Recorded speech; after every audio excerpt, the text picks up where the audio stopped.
Okay, Assalamu alaikum, everybody. Bismillah ar-Rahman ar-Rahim.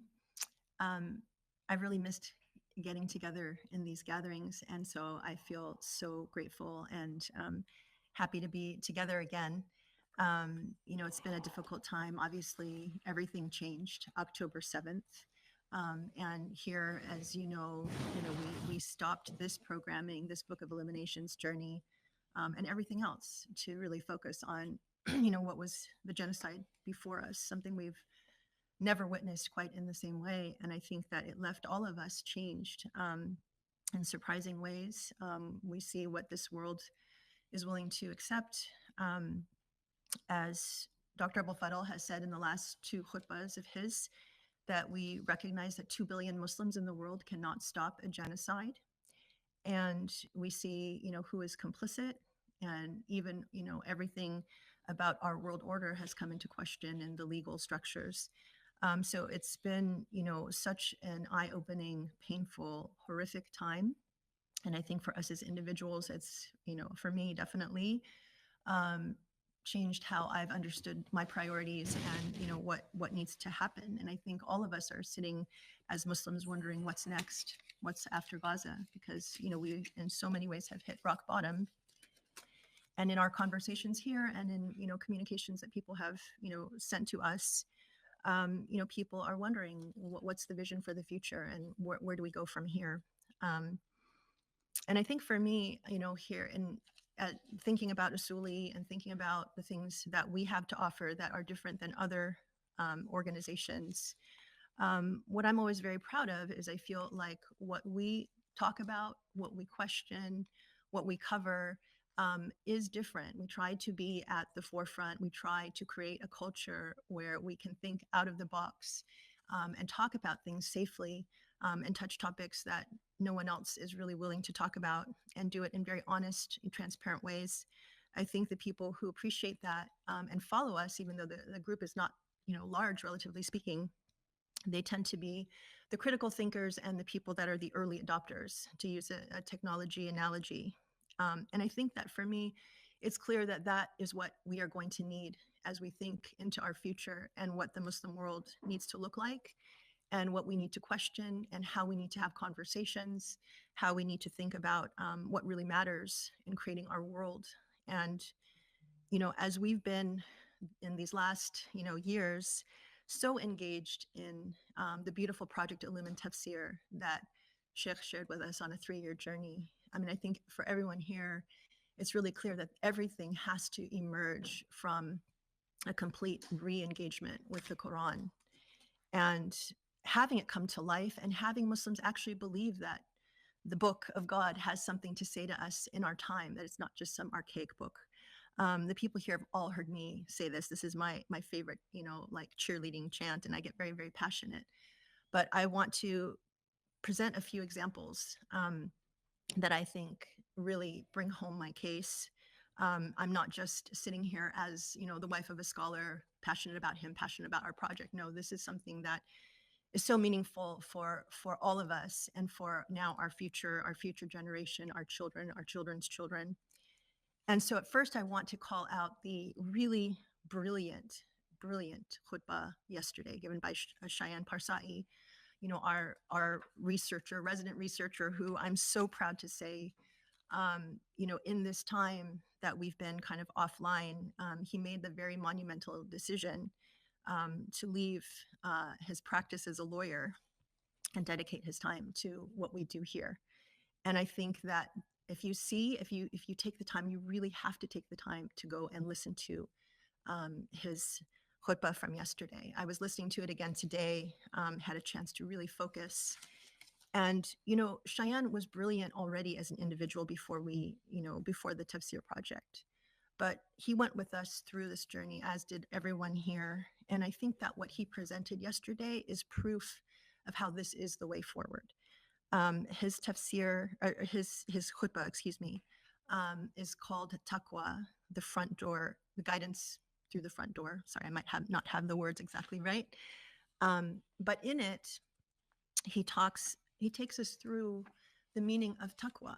And we hear that word all the time. And even as a convert who doesn't speak Arabic, I hear taqwa, and sometimes I forget exactly what taqwa means, because I'm not, the language for me is not what is important, but the message is important. And I think that when you actually challenge, what does this mean? And you go back to the Quran and you go back through Surah Baqarah, which is exactly what Shayan did, and took evidence and said, okay, taqwa, here are different ways that people have defined it.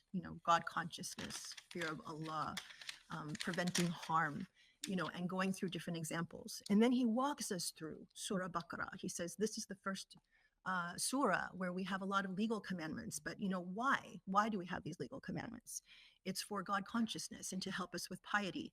And then he literally lays example upon example upon example until you get the idea. What is taqwa?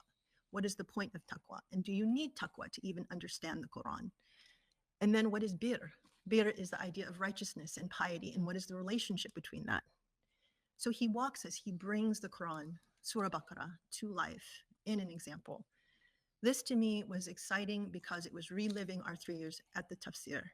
This is what the tafsir elicits: confidence, knowledge, engagement with the Quran, and direct involvement with what does this mean for our world? What does it mean now that we've lived through and continue to live through a genocide in our world, where we see everything from human trafficking to, the threat of artificial intelligence and everything in between? How do we go back and apply these ideas of, being God conscious and then figuring out how to be righteous and pious and build a world that we can live in? It's so clear to me that we have the answers here at Usuli because of this tafsir that we went through and this example that Shayan demonstrated. I mean, he was brilliant before, as I said, but now look what happens when you go through the tafsir. You take things to a different world and you have something very, very important to offer. And, the idea of coming through, the front door as opposed to the back door is this really brilliant example where he shows, people used to return from travel and have this superstition that they needed to return into their homes through the back door, and gives us a detailed example and walkthrough of how the Quran says no more superstition. You need to enter through the front door. You need to be ethical. You need to live this religion. And, this is just one example of the millions that we came across through this 3-year journey. And this is what we need moving forward. We need our best minds. We need our critical minds. We need people to come together and have conversations in safe spaces where people are not going to judge you based on ritual or based on things that they heard, but actually engage the world and the problems we live with in a real way. And I think that's what Usuli brings to our world. And so for that, I feel the weight of what we do here is very heavy, but also very exciting. And it's interesting. So that's kind of the beautiful view from the potential. And so in the midst of Ramadan, of course, it's a really important time for all organizations to be raising money. And for Muslim organizations in particular, the logical go-to is Launch Good. And so I'm happy to say that we have running on Launch Good right now. One is for saving manuscripts. This is one of the things that Sheikh has talked about. If we don't preserve our history, which is right now on sale for the public on eBay, if we don't preserve our history, we don't have a future. And we're trying to raise money to be able to buy and protect a lot of these extremely valuable manuscripts from our tradition. We have a Free a Soul campaign, which helps to free people who are trapped in human trafficking. And God bless our donors. We have now a $50,000 matching campaign for publishing Project Illumin, the Tafsir. So these are all things that are on Launch Good. But, it's like everything changed after Gaza, but a lot of things stayed the same too. At Launch Good, when I submitted our campaign for publishing the Tafsir, the first time we did this a few years ago, we were not considered Zakat eligible. And so I think I talked about this situation where I had to write a lot of emails back and forth to explain why publishing a tafsir of the Quran is part of, serving Allah, and that it is Zakat eligible. After a lot of back and forth, alhamdulillah, they did allow us to be considered Zakat eligible. This time I submitted virtually the same campaign And once again, it came back not zakah eligible. And, you know, it was really interesting. I mean, you know, so it was this, we were like, oh, here we go again. But it's very interesting because it's, again, a proof of where we are as a community when we can't even, you know, come to the realization, the very common sense realization that if you want to educate people on God's book, that that is definitely something that you're doing to serve Allah. And I just wanted to share with you, I mean, you know, the people who work there are very nice and they're very polite and they mean very well. So, and they do, of course, very important work. Um, but, you know, I just wanted to share this little bit, if I can find it. So the reasoning back was in regards to zakat eligibility. The team did relay that the funds would have to go specifically towards combating Islamophobia or supporting needy students of Islamic sciences within the category of Allah's cause. And so my response was, well, what is a better way of combating Islamophobia than an intensive education on the moral and ethical themes of the Quran? Islamophobia is built on racism and narratives about the Quran that are false, and oftentimes Muslims don't have the knowledge or the tools to counter Islamophobia. We've covered hundreds of hours in this tafsir that would give Muslims the confidence and knowledge to stand up to Islamophobia.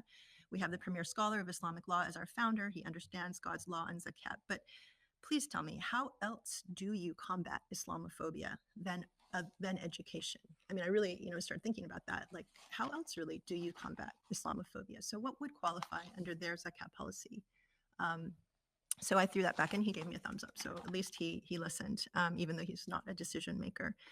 But so, you know, this is the kind of thinking that is just, you know, really stilting for us as Muslims. But you know, I'm really hopeful that, you know, if we can achieve what we want to achieve, and we have a lot of plans, a lot of things that we want to do, and more people find out about what we're doing and join us in this, you know, with their support, that we can make progress and work towards answering this question of, you know, what after Gaza, what next, what's the vision for the future, what kind of world do we want to live in, and what do we have to offer, steeped in the ethical, you know, learning from the Quran. So I'm happy also to say that, you know, part of the reason why we wanted to come back and start again during Ramadan is just that in this context, we felt the education has to continue, and especially the education that we offer, which is different than, you know, in the sense that I think we are trying to push the forefront, trying to think out of the box, trying to ask questions that are important that others are not asking. Also, I'm happy to announce that we will be, inshallah, starting the Sierra this summer. And so look out for more details. Thank you to everyone who donated. You know, the project is called Decolonizing the Sierra in the Age of Islamophobia. And of course, that's going to be incredibly important. Sheikh is going to be sharing his journey very much like the Project Illumin Tafsir, but for the entire tradition of the Prophet, peace be upon him. And then also, if you haven't filled out, in my weekly email last week, I sent out a survey because we are working towards organizing our first annual in-person Usuli conference here in Columbus, Ohio, sometime, hopefully in the fall. And if you didn't see the survey that I sent out, please, or you didn't answer it, please do give us your feedback, because we would love to have that. And then lastly, you know, I thought I would share this letter. A lot of times I've said before that sometimes we get emails that come right before a halakha, right before a gathering, that I think are important, or maybe something that needs to be shared at this moment in time. So I'm just going to share this because I think it helps us to see where we all are. So Assalamu alaikum, and I think, you know, sorry, I didn't tell you I was going to read this, but Assalamu alaikum. I pray that this message finds you well. This is for Dr. Abul Fadl. I apologize in advance for the anonymous nature of the message. The question is of a sensitive nature, and I would prefer not to make my identity public. My question is it haram to not have conviction in Allah while making dua to Him? For context, Alhamdulillah, I'm a practicing Muslim who takes his religious obligations seriously. I pray, I fast, give zakat very generously, and treat Allah's creatures with love and dignity to the extent I can. I've always held the belief that no matter how difficult things get, Allah is with me. That even if I'm passing through some difficult time, everything will eventually work out as long as I have faith in Allah. However, the recent events in Gaza have really shaken my faith. Seeing mothers crying over cut up bodies of their dead children, fathers anxiously digging for their children in the rubble of their collapsed houses, and little kids saying they prefer dying to living in their current conditions. I can't help but ask myself, does Allah not listen to them? To put it rather crassly, if Allah does not even listen to the prayers of the children of Palestine, why would He ever listen to my dua? That question has paralyzed my belief to the extent that I no longer make dua to Allah. I still pray 5 times a day and fast um, every day during Ramadan as a dutiful servant of God. But truth be told, I feel like an imposter, even asking Allah for anything. I'm too scared to give up on my religious obligations as a Muslim, which I'm carrying out dutifully, but I have no expectations of God as I make dua for myself or others. Astaghfirullah. I am praying for Gaza, donating beyond my means, and joining any protest I can. I understand that fighting this oppression is my duty as a Muslim and as a human being. However, spiritually, this is the lowest I have ever been, and I'm not sure how to deal with this situation. I would truly appreciate it if you could provide some perspective on it. May Allah protect and preserve you always. I wanted to share this because I'm sure that a lot of people are feeling this way, and I feel like a lot of the answers to this question reside with the tafsir and the work we do here. So I thought that, I'm sure that Sheikh will have something important to say, but I'm proud that I can even read a letter like this because I don't think that people would feel comfortable sharing this thought, this sentiment anywhere else but here. So, alhamdulillah, that's a very important thing that I think we have at least achieved in this space.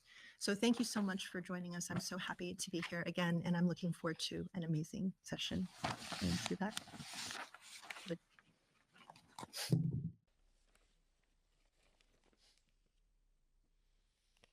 Um,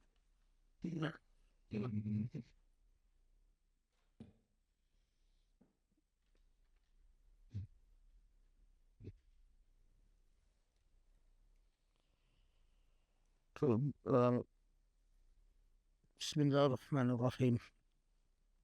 اللهم صل وسلم وبارك على محمد وعلى آله وأصحابه وعلى من اتبعه بإحسان إلى يوم الدين. اللهم اشرح لي صدري ويسر لي أمري واحلل عقدة من لساني يفقهوا قولي يا رب.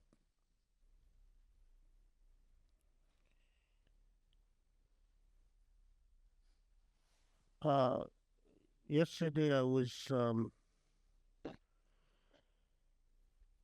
was listening to the end of our last halaqah, or the final halaqah that we gave. I think it was October 1st or 2nd, or sorry, was it first?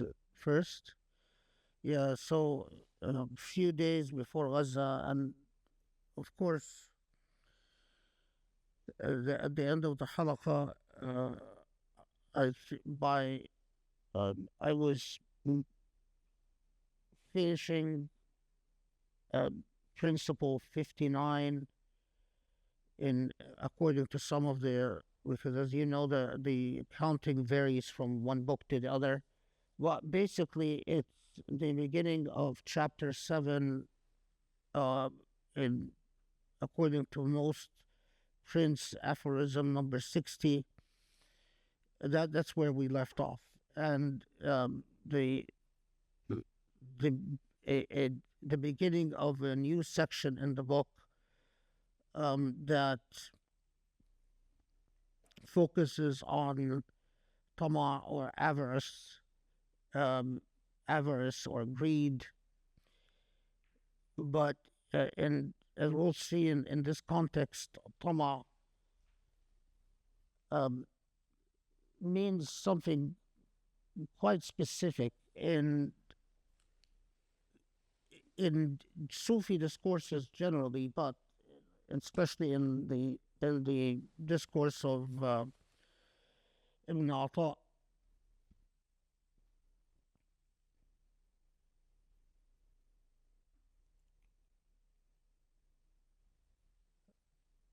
Of course, subhanAllah, I was at the end of that halaqah speaking with complete confidence that there will be a next halaqah in a week, and that we will do X, Y, and Z. And um, yeah, it is sobering that you think from our last halaqah on Al-Hikam al-Ata'iyya to today, uh, over 30,000 people are dead. 30,000 people who were alive at our last halaqah are no longer alive, and so over 70,000 people are injured and maimed.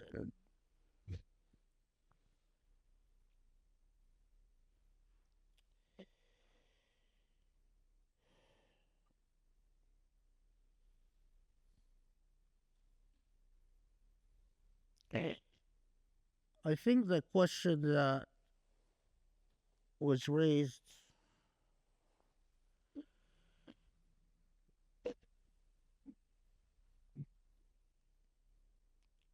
it um,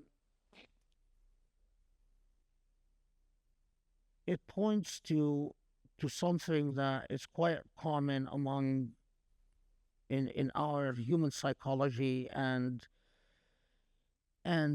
um, one of the biggest challenges to our relationship to Allah subhanahu wa ta'ala, and that is uh, as Allah reminds us in the Quran, we are we human beings are created with unlimited understanding of the universe, because they are self-referential, and they see the world from their perspective, and they interpret the world by generalizing whatever they process within their subjective self onto the rest of the world. And at these times of broad fitan or broad mihan, widespread tribulations and widespread hardship,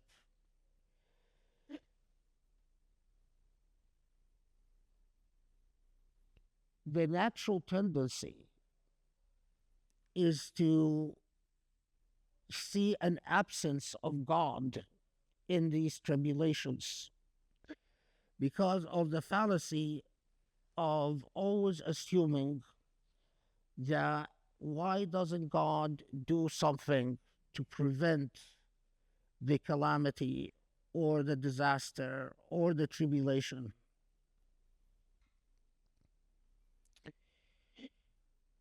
There are several points to keep in mind, though.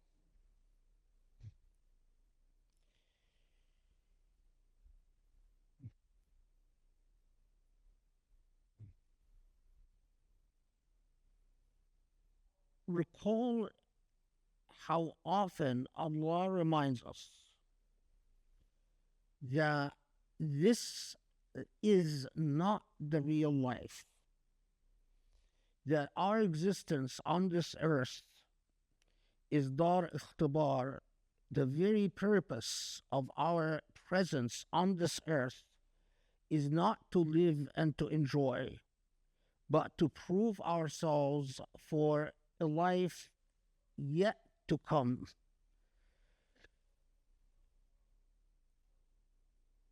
To remember, and this is, I mean, part of this. Let's take it a step at a time, because part of the very reason, as we'll talk about, part of the very reason that Gaza, and not just Gaza, but Gaza and the Rohingyas of Burma, and the Uyghurs of China, part of the consistent plight of Muslims, and the Kashmiris of India, and the plight of Muslims in India themselves, is precisely because Muslims, and the shocking reality is that the plight of Muslims with their iman is far worse than other faith groups. Although we have bought the um, Orientalist slash colonial jargon that was sold to us, and we actually, in the same ways that we bought the idea that the doors of Ijtihad were closed in the 4th century, completely nonsensical idea, has absolutely no basis for it, but we just bought it, and we unthinkingly and without any critical insight believed it. We also bought that Muslims are a particularly spiritual people, and that Muslims are particularly religious. Well, the truth is that Muslims, as a faith group, are far less spiritual and far less religious than their Hindu counterparts, than their Buddhist counterparts, than their Jewish counterparts, and even than their Christian counterparts. And part of the reason that these calamities and these disasters unfold is because of the weakness of Iman among Muslims in the modern age.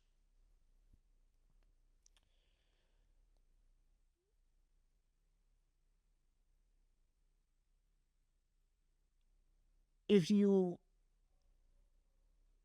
Allah's Naam and Allah's mercy and Allah's blessings unfold at 2 levels. At one level of generality, when Allah's blessings, for instance, puts an enormous amount of wealth underground in Muslim lands in the form of oil or fossil fuel, so much wealth that Muslims with this wealth could have reversed the tides of colonialism and could have built a new civilization. That's a generalized mercy. That's a mercy that can be observed by all and documented by all. But the other level of mercies that unfold is at the individual level, the imperceptible level. You and I do not know what micro level mercies unfold with the same refugees. If we see those who are injured and who are hurt at the micro level, but we do not see the numerous instances when Allah's mercy intervenes to either allow some to escape or many to escape hurt, or to minimize or mitigate the hurt of those who do get hurt. So it is a lack of reflection and a lack of perception to generalize by saying, well, Allah's mercy is absent and Allah doesn't answer their prayers. That's a speculative conclusion that if you actually have a micro level conversation with victim after victim after victim, I think you would find that this conclusion is, say the least, problematized, becomes highly problematized, because I am certain that you will sit with numerous individuals who will tell you stories about how Allah's mercy intervened in numerous instances in their lives in the midst of the disaster. But that's not what I want to rely on, and that's not what I want to emphasize, because this is an important. The entire journey with Al-Hikam al-Ata'iyya, the entire journey with Al-Hikam al-Ata'iyya is anchored on understanding the real place of dunya in our lives as Muslims. And as you realize the real place of dunya, you realize that the material wealth that you might possess is not yours, and that it is something you are simply entrusted with, and you are entrusted with for a functional purpose, that this wealth is not there so you can indulge or enjoy or feel more secure or feel more superior or feel more powerful, but it has a functional purpose. And the functional purpose is related and intimately interconnected with wara and taqwa. We'll talk about wara because in the aphorisms in the Hikam al-Ata'iyya, the next chapter speaks about wara. But taqwa, what Shayan was talking about in the khutbah, and that as Shayan was pointing out in his khutbah, that taqwa is to use that wealth to perform God's purposes on earth. In other words, to translate God's mercy on earth, to be the agent of God's mercy on earth, to be the agent of God's justice on earth, to be the agent of God's goodness on earth.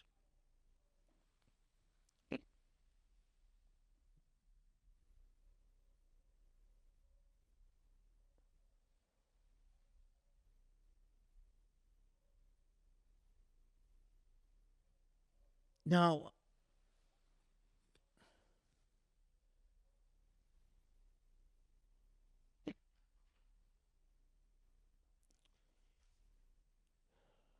what allows a disaster like what we've seen in Gaza, or before that, what we saw and witnessed in Bosnia, or what we saw in Iraq, and what we saw in Afghanistan, and what we saw in Kashmir, and what we saw in Burma?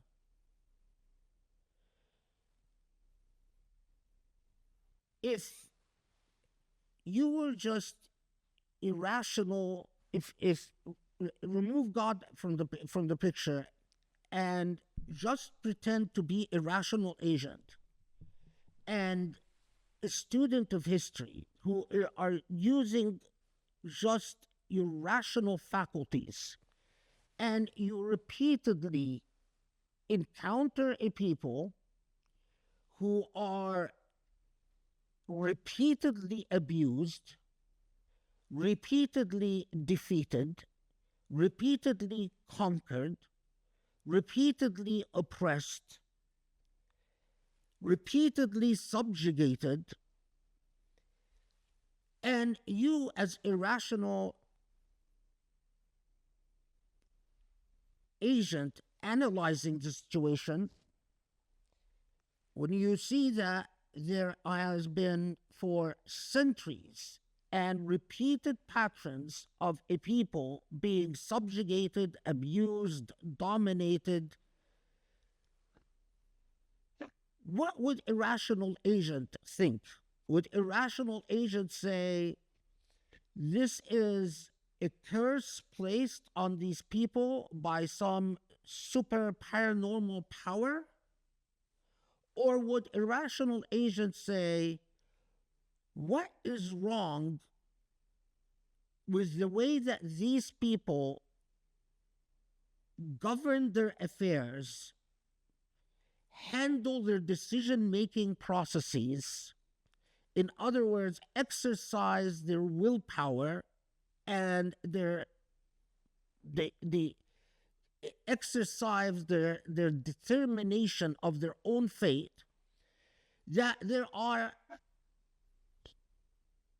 patterns of behavior that must be so wrong that they are the cause for the constant subjugation and disempowerment of these people. What would irrational being think?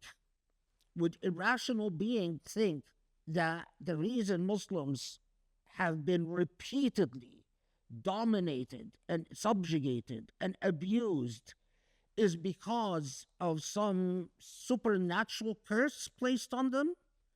Or would irrational agents think that there is something that there has to be something about the way Muslims deal and relate to power that leads to the repeated subjugation and the repeated domination?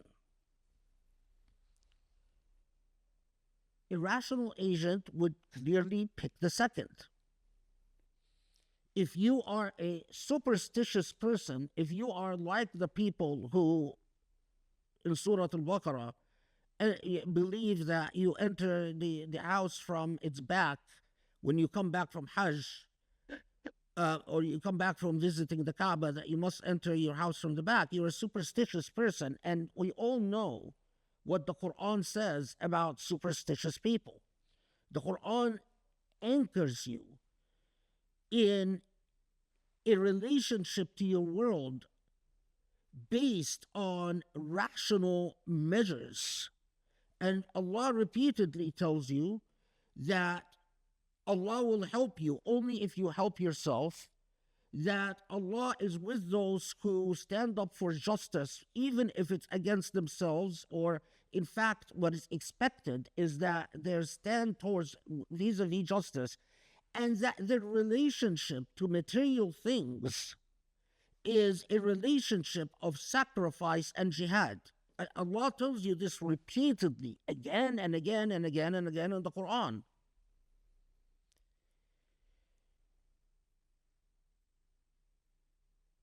The truth of the matter is, Muslim trauma, or what we see in Gaza, as I've said in several khutbahs before, now it has been centuries, since World War I.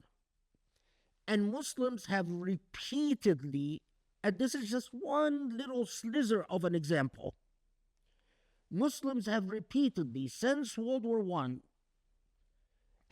encountered, resisted colonialism, and been repeatedly defeated.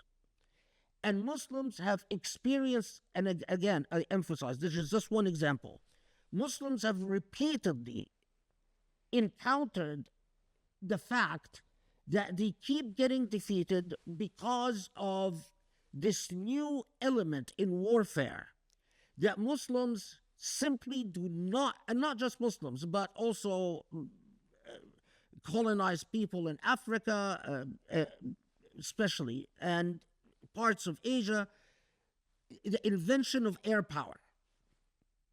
And from World War I, we know that air power played the decisive role in encounter of rebellion after rebellion, again from the Philippines to the Arab rebellion in Syria, to the Arab rebellion in Iraq, to the British aid to Al Saud, so that they can decisively be victorious, so they can annex al-Hijaz. I mean, what made the decisive element in Al Saud being in a position to annex al-Hijaz was British air power. And through our long encounter, I mean, I grew up in the Middle East, and I grew up from the time I was a child to this age, or until I left the Middle East. Every Muslim, every Arab knew that Israel bombards Muslims at will. From the time we were children, we would always hear Israeli airplanes bombed these positions in Egypt. Israeli airplanes bombed these positions in Jordan, bombed these positions in Lebanon, bombed these positions in Syria. Air power again and again and again and again. Till just yesterday, again, Israelis bombed at will positions in Syria and, as usual, killed Syrian soldiers, and as usual, returned to their bases safely. God created a rational world, a world that works according to rules of causation, and made this a place of ikhtibar, of a place of test. And what is the test? Is that you use the rational means that God has put into place to achieve rational results. God didn't tell you,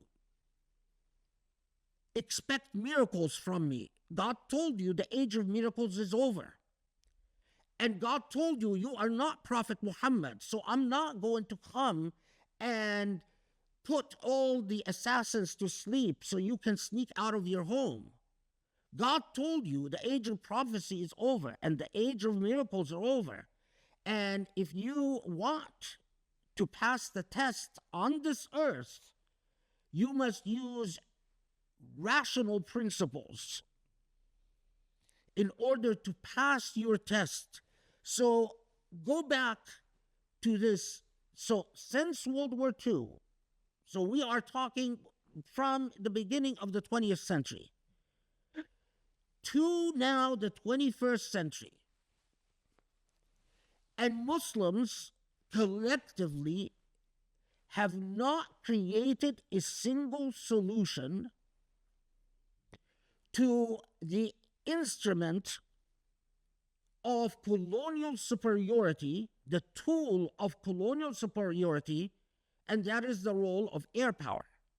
The fact that colonial powers can come from the sky, bomb you, kill your people, decimate you, and go back home unharmed.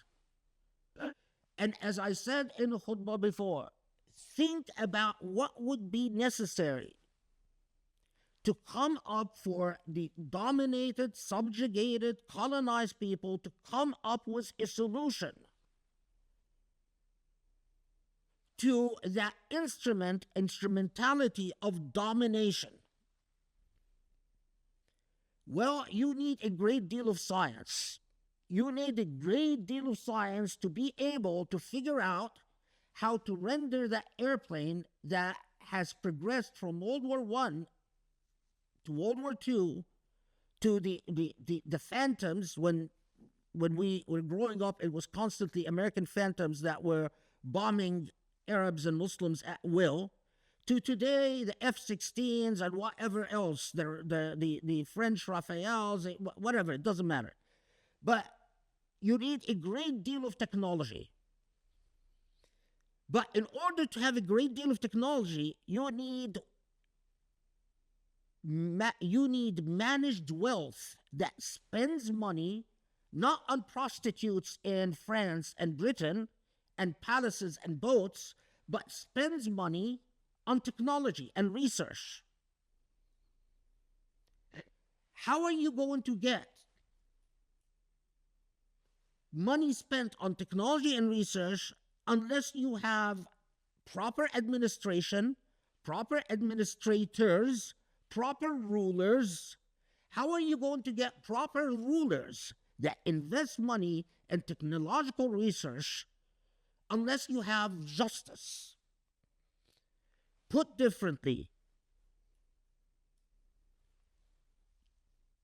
through now the entire 20th century and 21st century now, the constant repeated pattern is that every time there is a brilliant scientific mind in any Muslim country, and this is from Egypt to Pakistan to Afghanistan to Iraq to Jordan to Malaysia to Indonesia to you name it, any brilliant scientific mind will leave whatever Muslim country they're born into, and they will migrate to the West to lend their technological knowledge to the West. In other words, why? Because that brilliant scientific mind finds themselves entirely useless at home.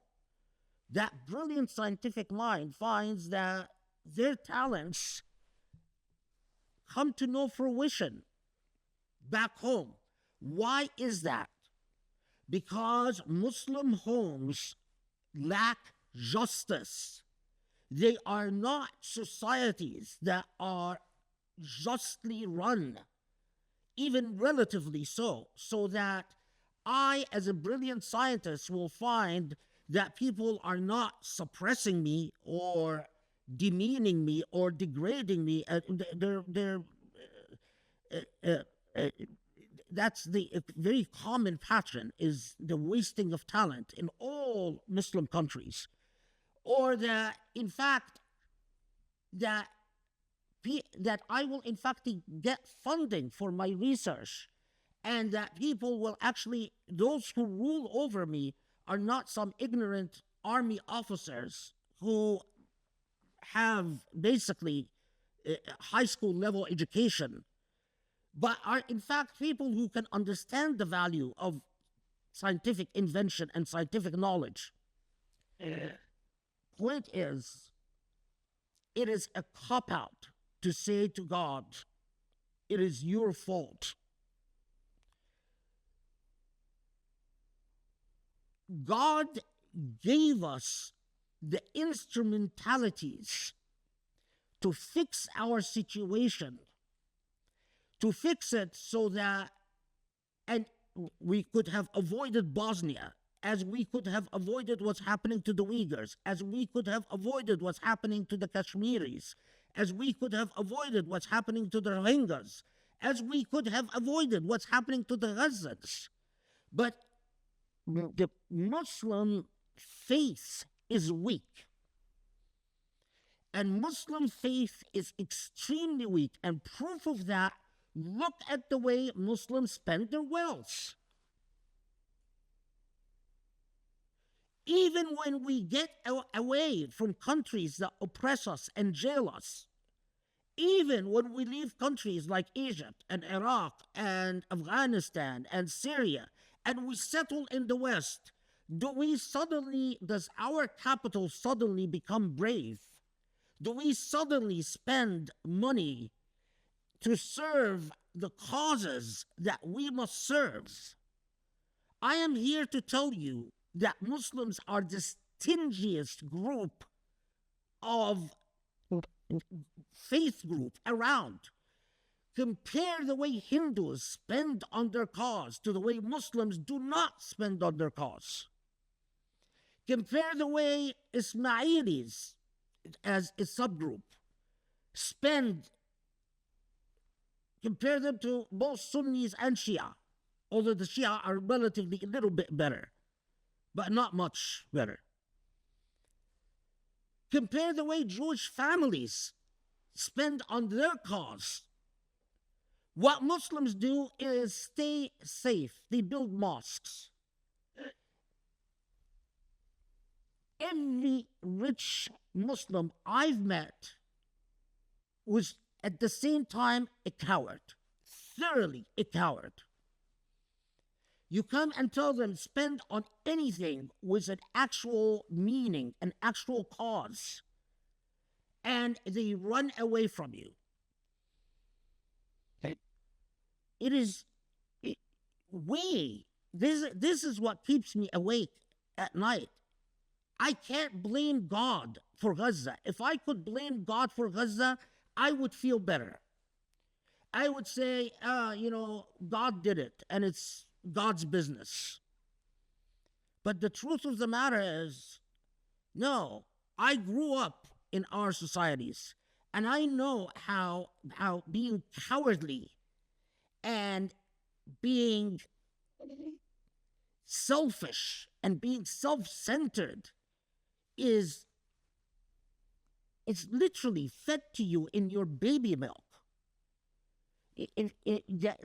all of us, all Muslims, are raised with the idea: just take care of yourself and your family. Don't. Every cause is dangerous. There is everything is dangerous. It's better to just stay safe and take care of yourself and your family, and you spend your money on yourself and your family, and that's it. I was just talking to someone who was telling me about just yet another mosque that was built. The mosque costed $26 million. Do you know what $26 million can do in the world of thought, in the fight against Islamophobia? If that money was actually spent or went where it should go, Gaza could not have happened without a great deal of Islamophobia. Islamophobia, when the Serbs created rape camps in Bosnia and raped Muslim women at will, and we saw people like Joseph Bodansky publish in response to the rape camp of Bosnia say, oh, well, you have to really understand the Serbs were trying to protect Europe from the Muslim international, from this global conspiracy by Muslims. And we saw the writing on the wall. We read by Daniel Pipes in the thicket of the rape camps in Bosnia. Daniel Pipes published his article, Muslims Are Coming. And what was our response? Did we create institutions to respond to Islamophobia? Did we? So many Muslims wrote dissertations on Islamophobia. I've read so many of these dissertations. None of these Muslims who wrote dissertations on Islamophobia found Muslim funding to help them combat against Islamophobia. Again, I repeat, Gaza could not have happened without the industry of Islamophobia that dehumanized Muslims, that convinced the Western mind that Muslims, by virtue of being Muslims, are subhuman, are in fact, as I've called it before in the khutbah, crypto-politics, that they are dead already, that a Muslim is a living dead. So if you kill a living dead, it doesn't matter. So wherever you look at it,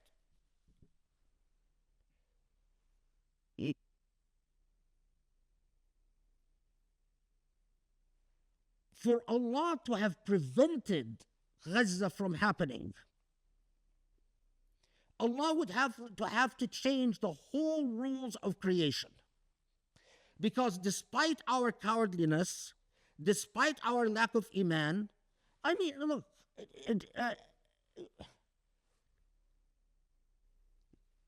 we are the people who are supposed to believe we only fear God.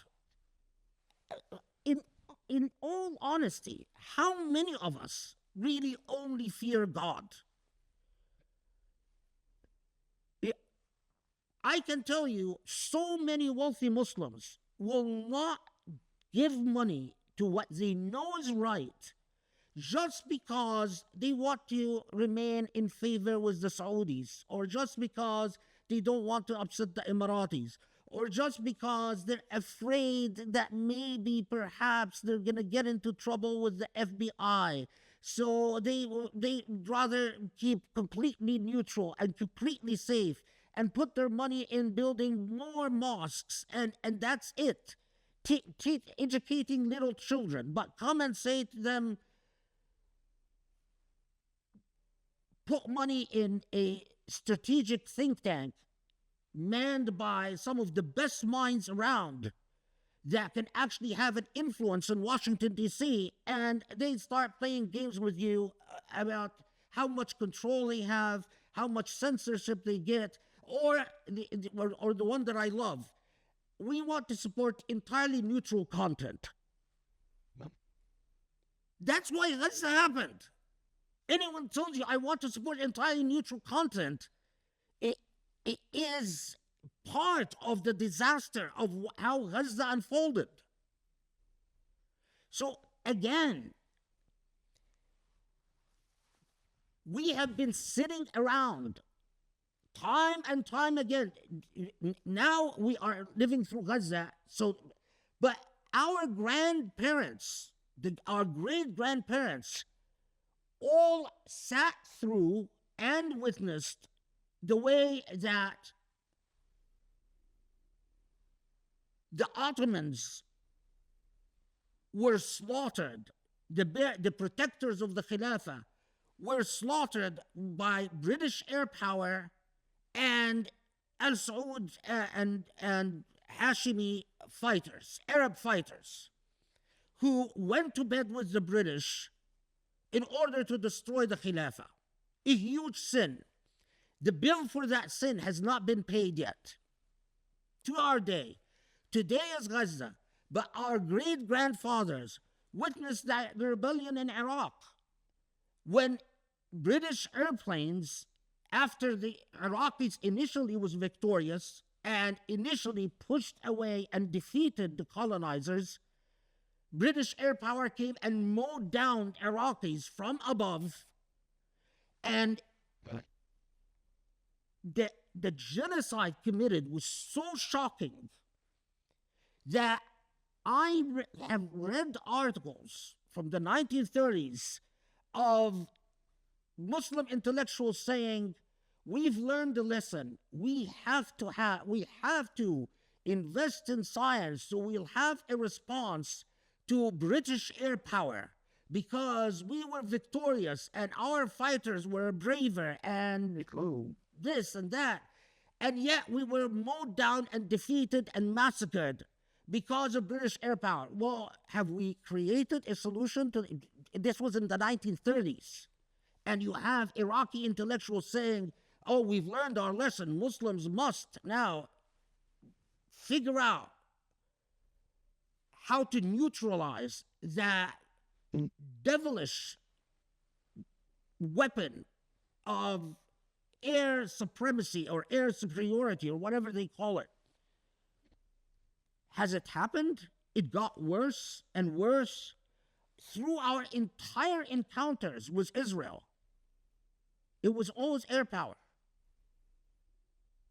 In 56, in 67, in 73, in 85, in Lebanon, it was always Israeli air power. In order to have a technological response to a technological problem, you need to change the way you manage and administer your life. Have we created societies that can actually invent a technological response to a technological problem? And that is the enemy having superior air power? The answer is no. And the answer is no is because we are cowards. We are cowards and we are stingy. SubhanAllah, the Hikam al-Da'iyya is supposed to start talking about avarice or tama. We are, as a group, we consume more food than any other group. We are more materialistic than any other group. We spend on consumer items more than any other group. Hindus, Buddhists, Jews, Christians. And we spend less on our causes, on academic or political or economic or causes than any other group. And then the natural result is, of course, if you are consistently powerless and consistently cowardly and consistently stingy, what scares me is my accountability for what is happening in Gaza. Because God can quite justly and fairly point to all the lines of causation and shows me and in fact demonstrate in the hereafter how each one of us is in fact partly responsible for the genocide in Gaza. You could have spent more, you could have been more committed, you could have sacrificed more, you could have given more. That's what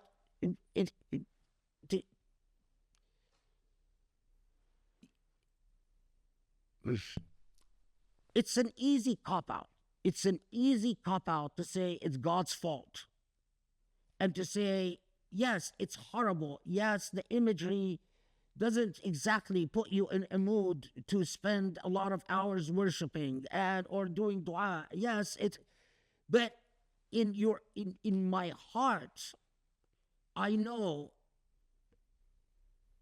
that it's not God who is to blame for Gaza.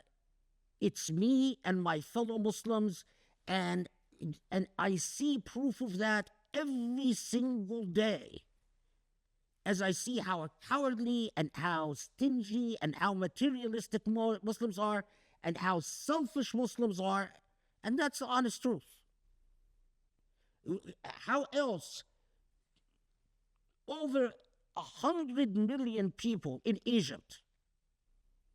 The massacre in Gaza could not happen, could not take place without full Egyptian complicity.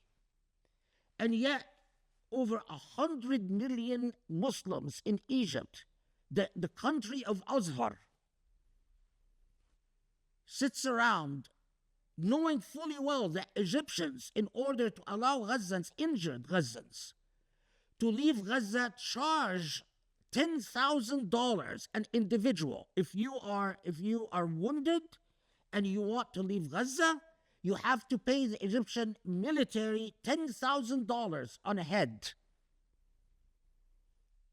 Everyone knows that, as Biden said, it is Sisi who is preventing, and I know that to be true. And not just that, but that the Egyptian military steals from the international aid that is arriving for Gaza. And come to talk to Egyptians and tell them overthrow the government that is by all measures criminally complicit in the genocide against their fellow Muslims in Gaza. The vast majority of Egyptians are cowards and will tell you, what are you talking about? I don't want to go to prison. Oh no, Sisi is good. So, don't you see Sisi is building bridges? Oh, Sisi created the new Asima Lidaria Jadida or whatever. It's all nonsense. And they know it's nonsense. And they know that the country is lost. And they know that it is absolute. But you are talking about a cowardly people. A people without a true faith or belief that this life is not the life, but only a bridge that we go through to the hereafter.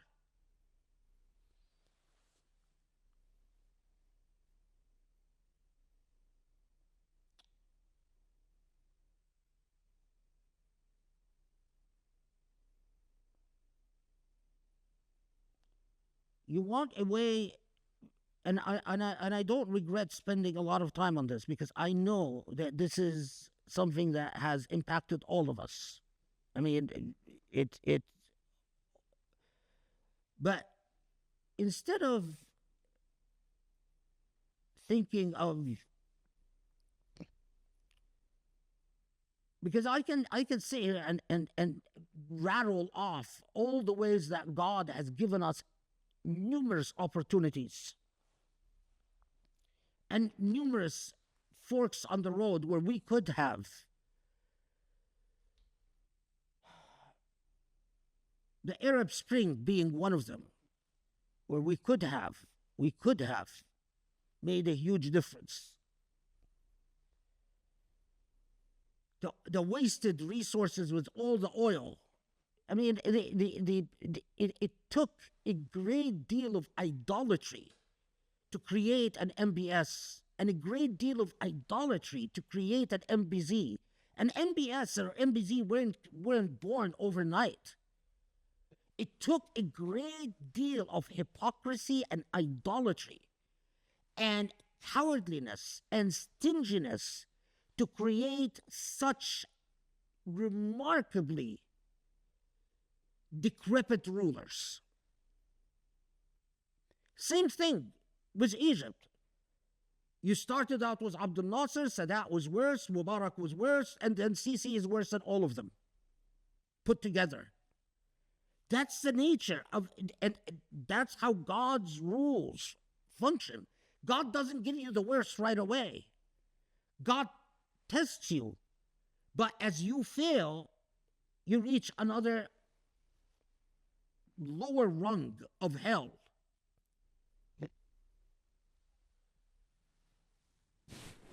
Instead of thinking of the ways that God is to blame, turn your introspection inwards. Ask yourself what you could have done as a Muslim to be a better Muslim, to be a more brave Muslim, to be a more generous Muslim. Do you truly see this world as simply a bridge, as a place of testing? And do you truly look at the hereafter as the real life, and this as simply a place where you prove yourself for the real life to come? Look inwards. Because if enough of us did that, if enough of us looked inwards, Gaza wouldn't have happened. And the next Gaza could be avoided if enough of us look inwards. Because there will be another Gaza. There will be, and massacres against Muslims will continue as long as Muslims are thoroughly powerless and without bite. What time is it now?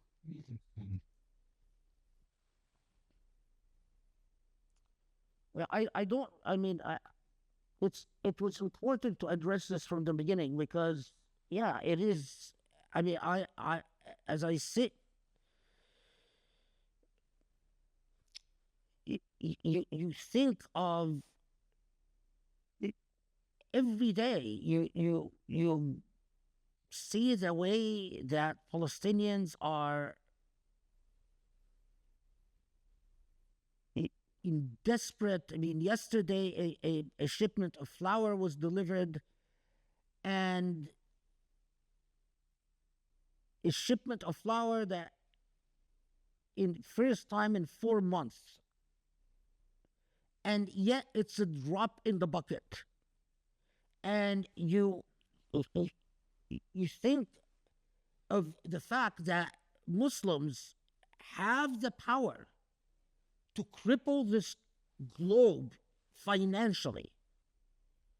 Muslims collectively have the power, if they weren't so eager to help the US and Britain bomb the Yemenis into compliance, if they weren't so eager to allow their airspace and their land to be used to deliver merchandise to Israel, if they simply collectively decided that they're going to, instead of normalizing relations with Israel, if they would have severed and cut off ties with Israel, the genocide in Gaza would stop immediately. Israel couldn't handle the financial losses. There would be an absolute revolt against Netanyahu overnight if suddenly Israelis weren't getting their greeneries and their vegetables and their spices and their whatever is coming through Jordanian border across the Emirates, and if Muslims weren't obsessed with the Shia Sunni thing and told the US and Britain, no, we do not support you bombing the Yemenis because the Yemenis are trying to stop a genocide in Gaza. If we weren't so obsessed with condemning the Lebanese resistance, because the Lebanese resistance is Shia. Look inwards, because the problem is inwards. I mean, I've often wondered, would it just God aid Muslims and give them victory the way Muslims are today?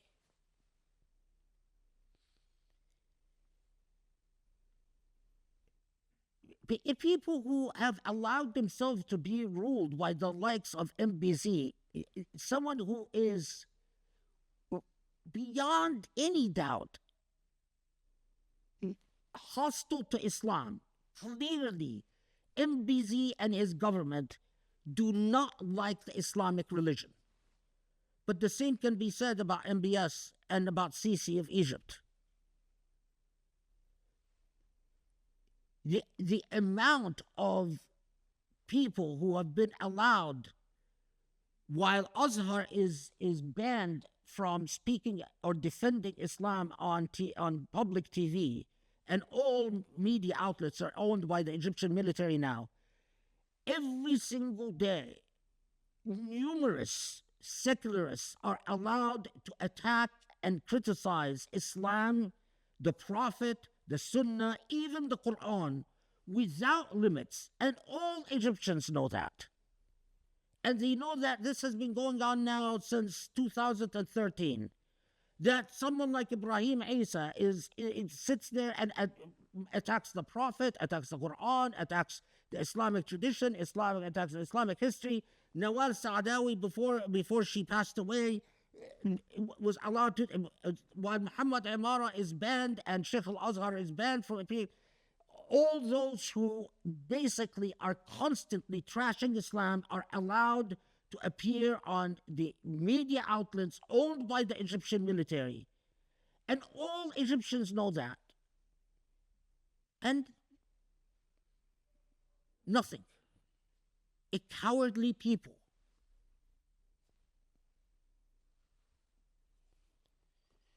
Have I answered that? Because I'm still, I find my in angst in myself.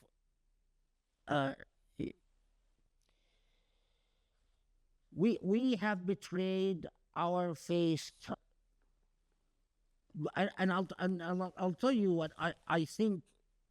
In the heart of what plagues the Muslim character is all the ill. Kawakibi was absolutely right. A very famous Syrian jurist, scholar, who wrote a book on what despotism, the ailments that despotism creates. And the illnesses and ailments of despotism is in all of us. You know, we were looking for real estate for Usuli, and we visited a nursery. And I was looking around in this nursery that was empty, and I noticed stickers on the wall that clearly these are decorations by the nursery owners for their children. So the stickers say, "You are great, you are wonderful, you are gifted, you are this, you are that." And I compared this to my nursery and my kindergarten being raised in a Muslim country. I was never raised with the idea that as a child I am wonderful or I'm gifted or I'm amazing. I was raised with the idea that shut up, keep your mouth shut, behave. A good boy is one who doesn't speak out of line, doesn't think they're special, doesn't think that they're gifted, doesn't think anything. A good boy is one who's obedient. And when you stepped out of line, you were beat.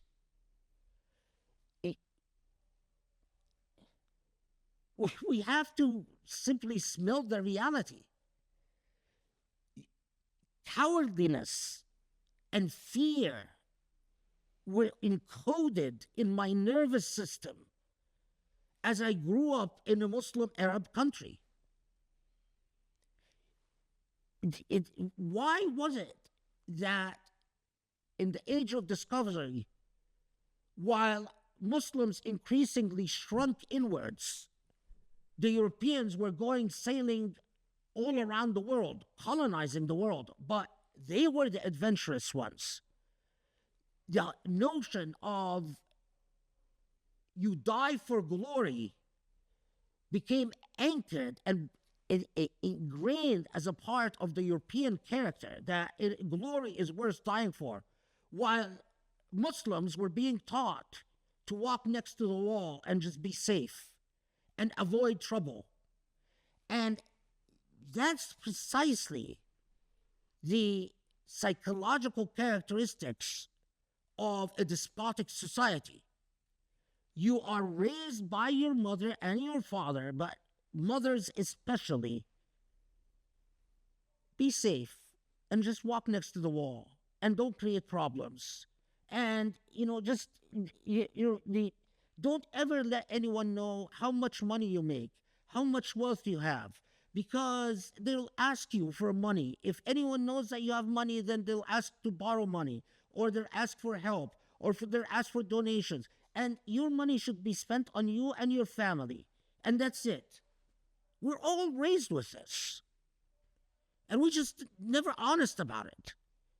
And this is precisely why we are conquered and defeated and disempowered. Because these are ingrained characteristics in us. I encounter Jewish students in Islamic studies all the time. I've never encountered a Jewish student specializing in Islamic studies who is worried about his career. They're always like, I'm sure I'm going to be okay. My community will take care of me. They take care of each other. They do. While every Muslim that I've encountered specializing in Islamic studies is freaking out about whether they'll have a job, whether they'll be able to pay their bills, and whether, in fact, his fellow Muslims will allow him to end up being a cab driver. These are realities.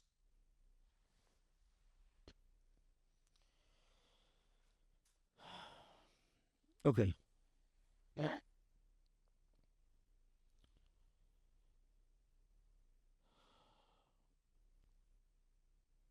Let's take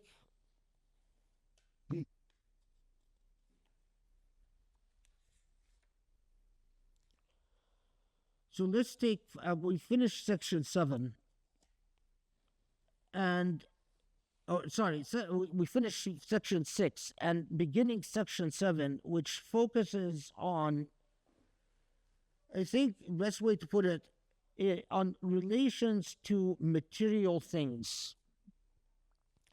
And Ibn Ata, as is quite common of the Sufi tradition generally, will always speak about 3 different levels of piety, if you will, when it comes to perceiving and dealing with material things. The level of those who are just common believers, the level of those who are sincere believers, what they call the khawas, and then those who are the truly enlightened believers, what they call khawasul khawas. And this will encounter repeatedly in the way that Ibn Ata and more broadly the Sufi tradition speaks of relating to, as we'll see, material things, but also sometimes in power, the ability to affect things. So the one with the ما بسطت أغصان ظلي إلا على بذر طمع. ما بسطت أغصان ظل إلا على بذر طمع. The branches, this is from Fadlullah Ha'iri's translation. The branches of disgrace would not grow tall save from the seeds of avarice. This translation, the more academic one, says, were it not for the seeds of ambitious desire,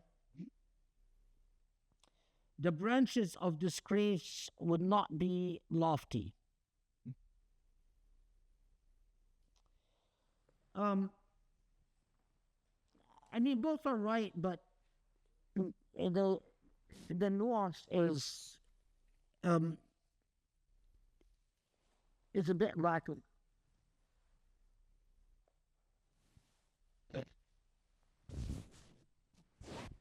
I keep hitting this thing. Okay. So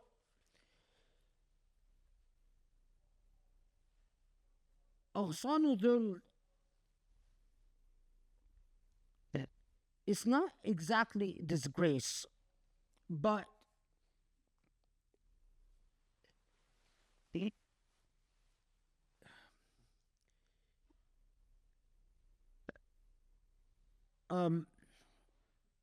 dhul is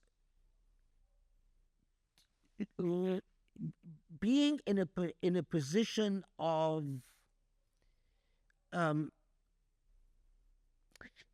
where you are unable to hold your head high, or you are unable to assert your self-respect. It is nearly dhul is the natural result of disempowerment. So it is not that you are necessarily disgraced, because disgrace has a connotation of ill repute, but you are how do you, what's a good word for dhul? I'm struggling with that. Humiliation, maybe, yeah. That lowliness. I mean, it is being in a lowly status, a subservient, non-dignified status. And the point here is that what is always the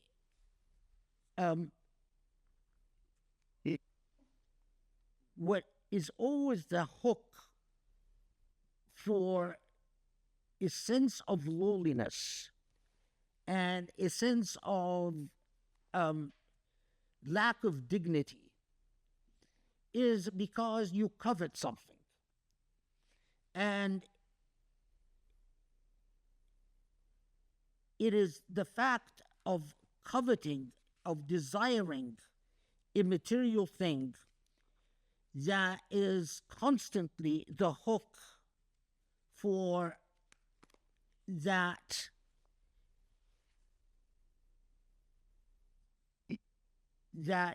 lack of dignity. Put simply, if you didn't care, I keep banging this thing, I don't know if it makes if you didn't care,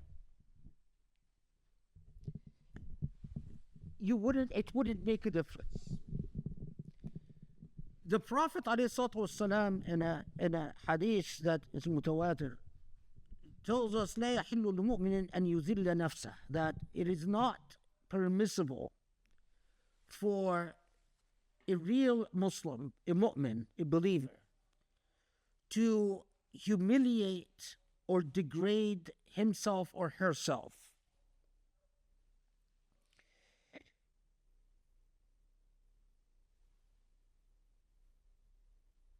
Now, unlike modern Muslims, our forefathers often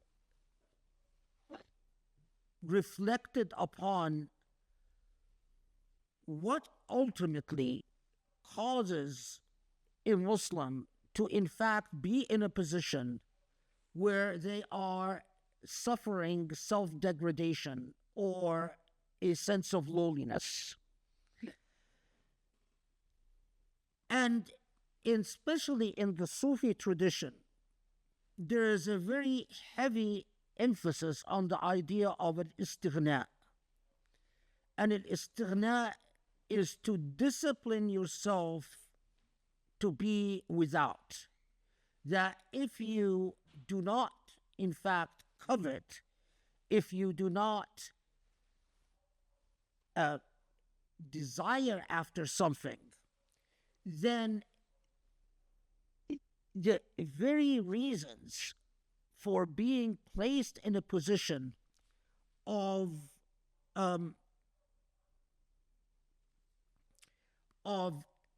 lowliness or degradation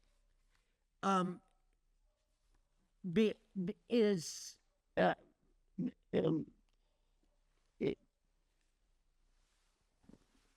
is avoided, if you will.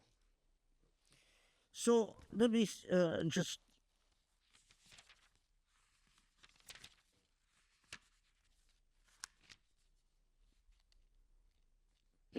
there's a lot in the Sufi tradition that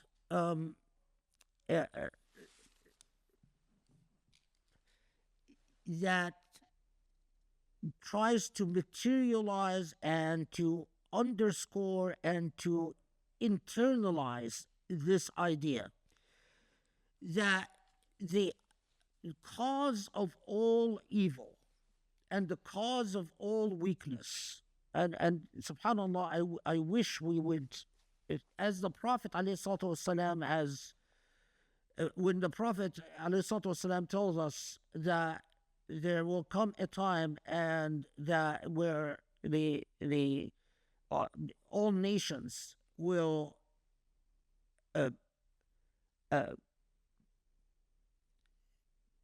all nations will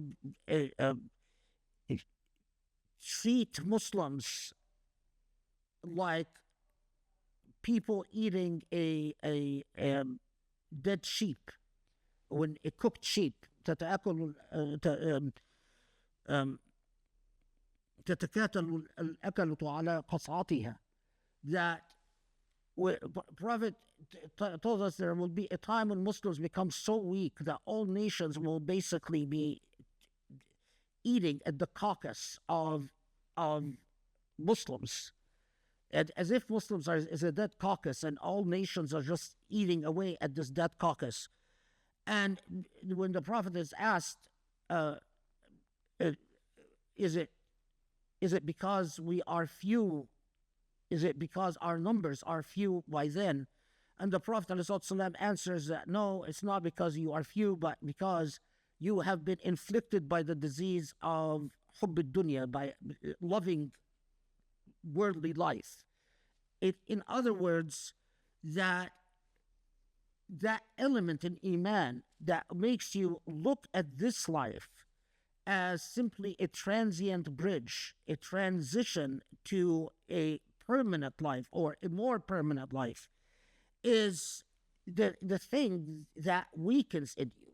And effectively, you say, yes, I believe in God, yes, I believe in the Prophet, but you become not otherworldly, but fully embedded, and your sight focused on life on this earth. So what the Sufi tradition, as well as the Islamic tradition more generally, because you find it in both, is what they term قتل محبة الدنيا. So as in often in Sufi literature say that um, من من أشعر نفس من أشعر في نفسه محبة شيء من الدنيا فقد قتلها بسيف الطمع، ومن طمع في شيء ذل له وبذله هلك. Or what this means is that love of this earth or love of this worldly life is built on avarice, on tama, on greed. That you covet things, and as you covet things, you become attached to these things. And as you become attached to these things, life on this earth becomes the life, the beginning and the end. And the hereafter is thought of simply as a footnote. And that is, especially in Sufi literature, that is the heart of all diseases. Your orientation, when it becomes this worldly,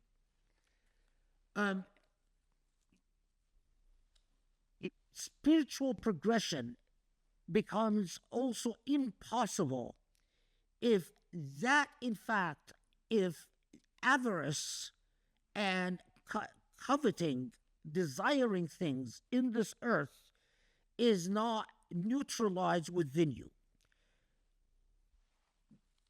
In Sufism, the first thing you are told when you go into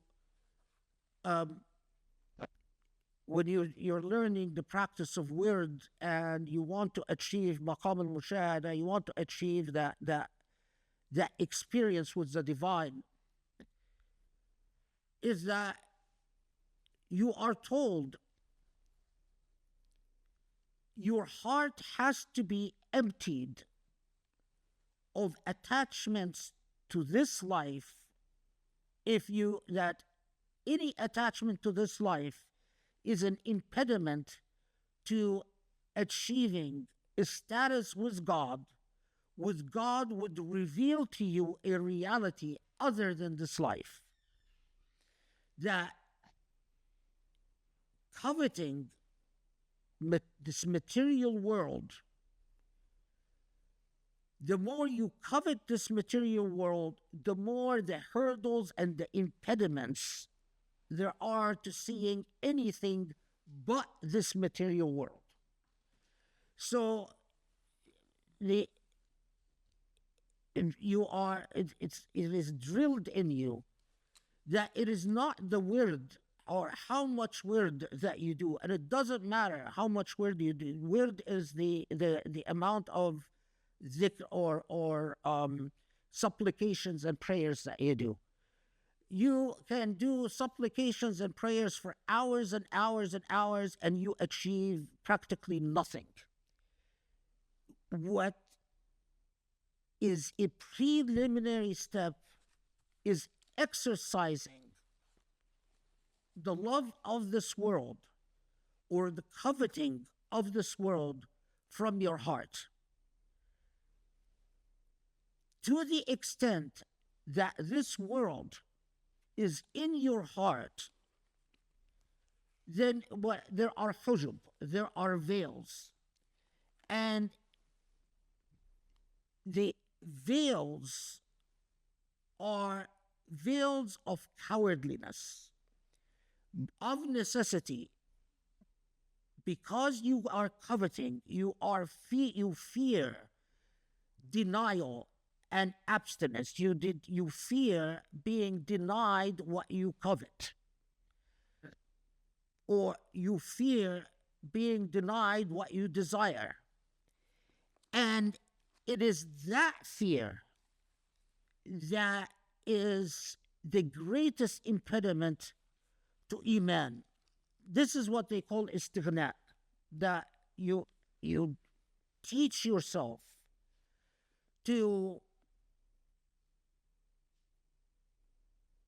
if you are khawas al-khawas, to desire nothing, to get to the point where it's all equal. What you eat, what you dress, what you drink, it's all the same. But it is not a zero-sum game, because very few human beings will actually get to the point of desiring nothing. But it is as if it is like building your muscles. There are some people who are relatively strong, and there are some people who are extremely strong. The less you covet, the stronger you are. And the stronger you are, the more you are in a position to see, for God to allow you to see a reality beyond the reality of this world. So there is a hadith also from the Prophet ﷺ that calls الطمع. It's the Prophet. The hadith goes something like إياك والطمع فإنه الفقر الحاضر. That avarice, طمع, greed is the true poverty. That the Prophet ﷺ is telling you that if you want to understand what real poverty is, and it is in fact being a person who desires or covets to excess, or the less you covet, the richer you are. Now, there are many narratives that are told in the context of this principle, and I'll see if I'll share at least some of them that are worthwhile. There's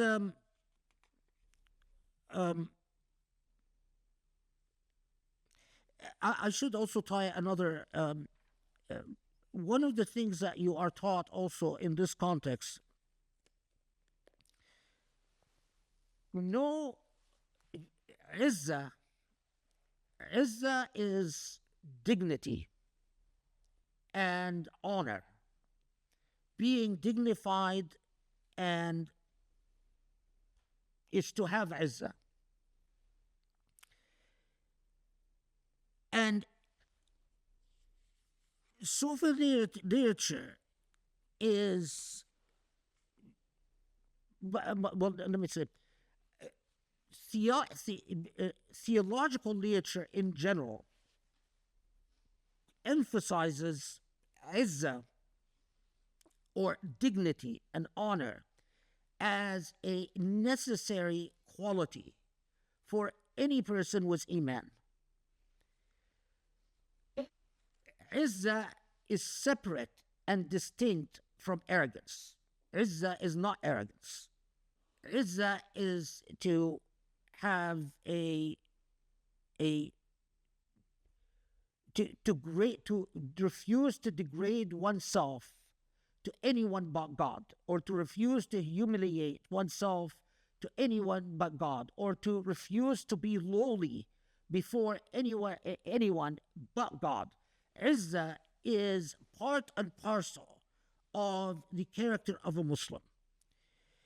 In Sufi literature in particular, there's a very heavy emphasis that the Izzah التي منحها الله لعبده المؤمن, that the Izzah, for instance, when Allah says وَلِلَّهِ الْعِزَّةُ وَلِرَسُولِهِ وَلِلْمُؤْمِنِينَ, that in Surah Al-Munafiqun, when Allah says that Izzah belongs to Allah and to the Prophet and to the believers, that this Izzah that Allah speaks about is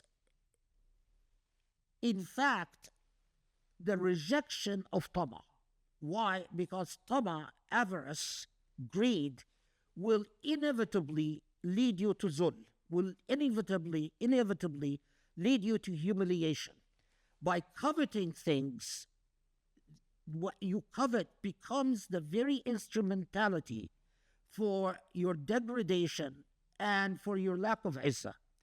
And so for Sufis in particular, there is a whole, if you have a Sufi sheikh, your Sufi sheikh is supposed to train you into the art of istighna, because it is necessary for a believer's izzah, for a believer's sense of dignity, that to have the izzah that you are entitled to inheriting from Allah subhanahu wa ta'ala. It cannot be unless you become detached from coveting material things. So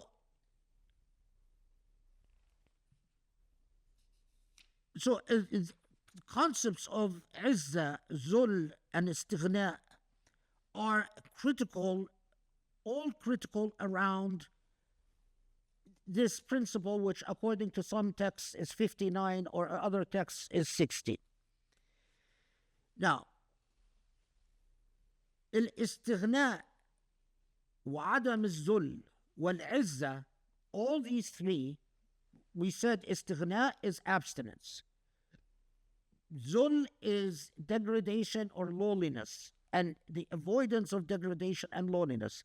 And izzah is honor and dignity, are all necessary elements for wara.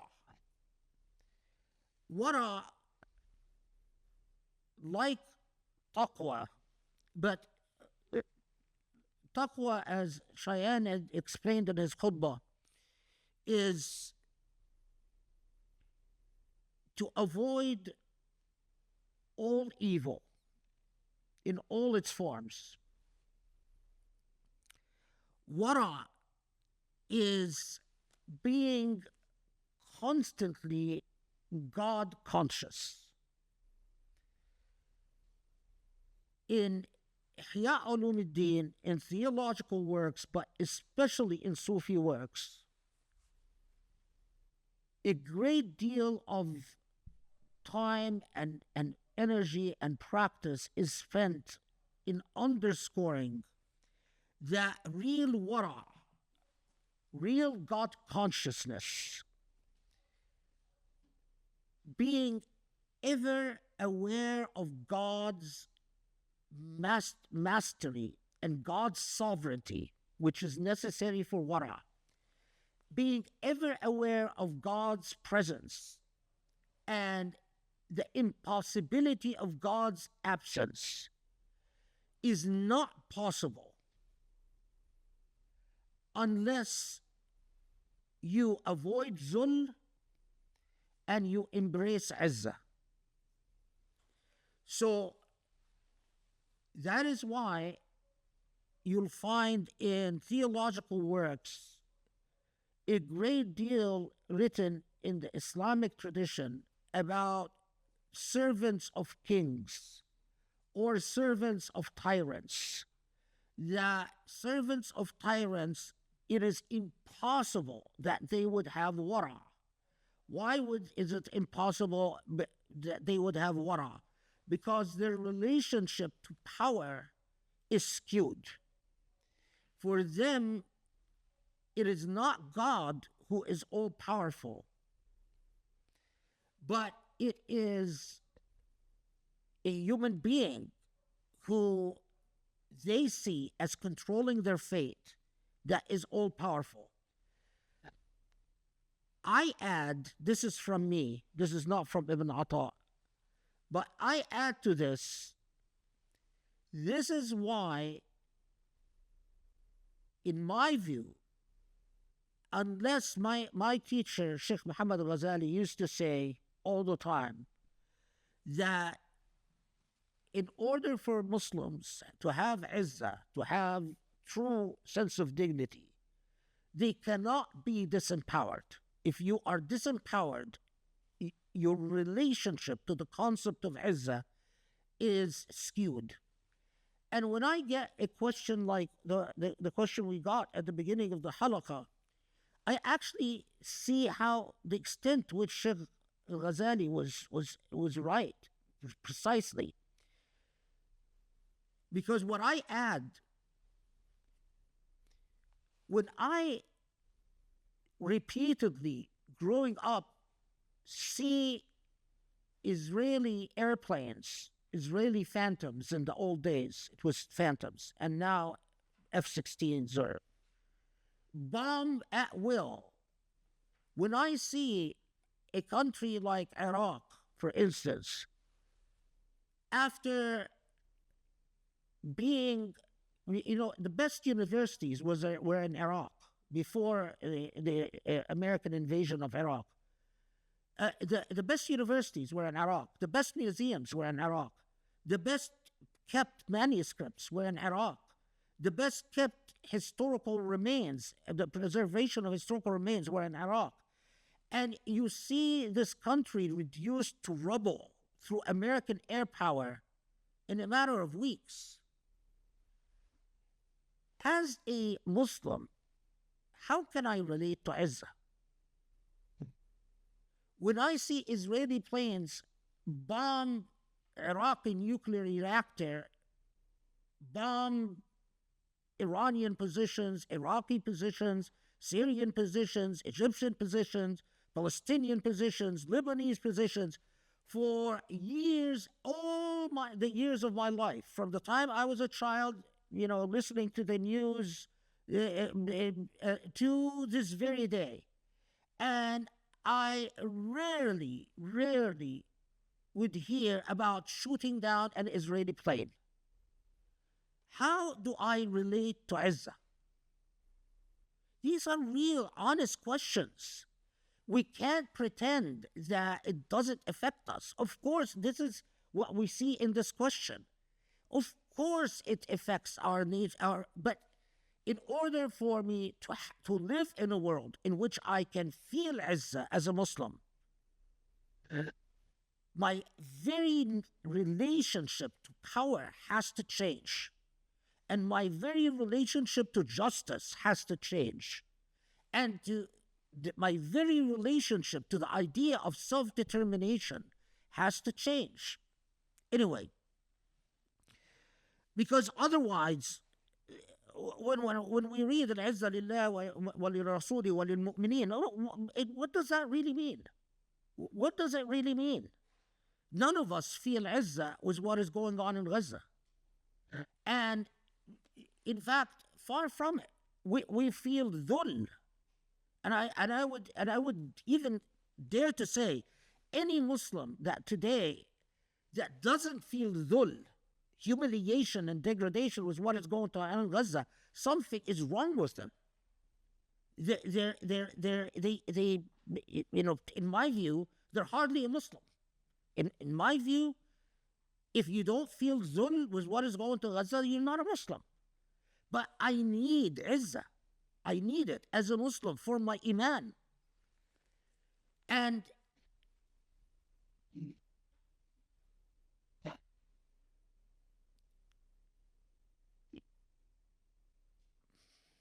yeah, anyway. Okay. So what time is it? So it's 7 okay, so I still have a little bit of time. All right, so whether to share some of the stories. I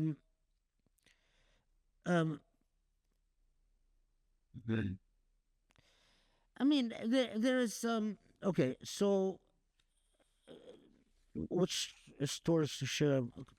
So there's a story about. I always thought, it's I've always thought it was intriguing because of the perhaps the lifestyle where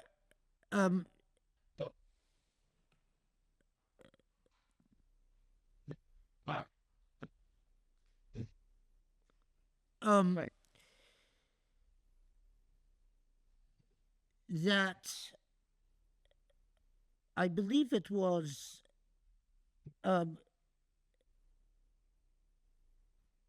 Ata''s teacher who was in Alexandria, Egypt. And I mean, and this is just in the examples that are taught as to illustrate how you get the avarice and the covetousness and the and he anyway um, that he bought something from someone um, for half a dirham, and the dirham is what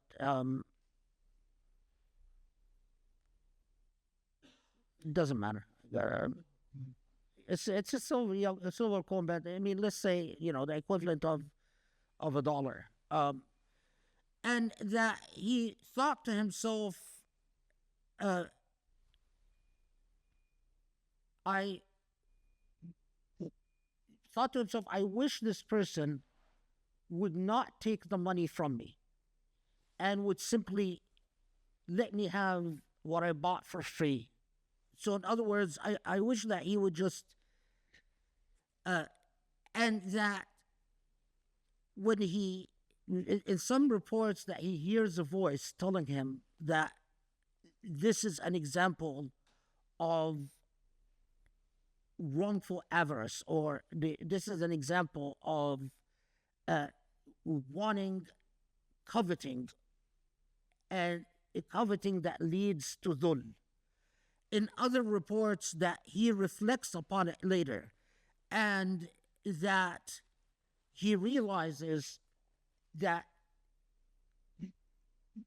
simply wishing within himself that it was given to him for free rather than pay for it was an example of tama, an example of avarice that you are taught to guard against.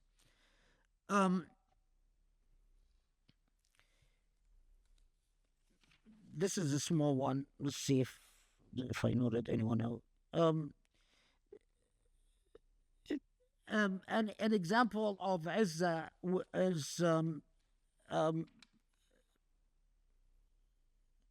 when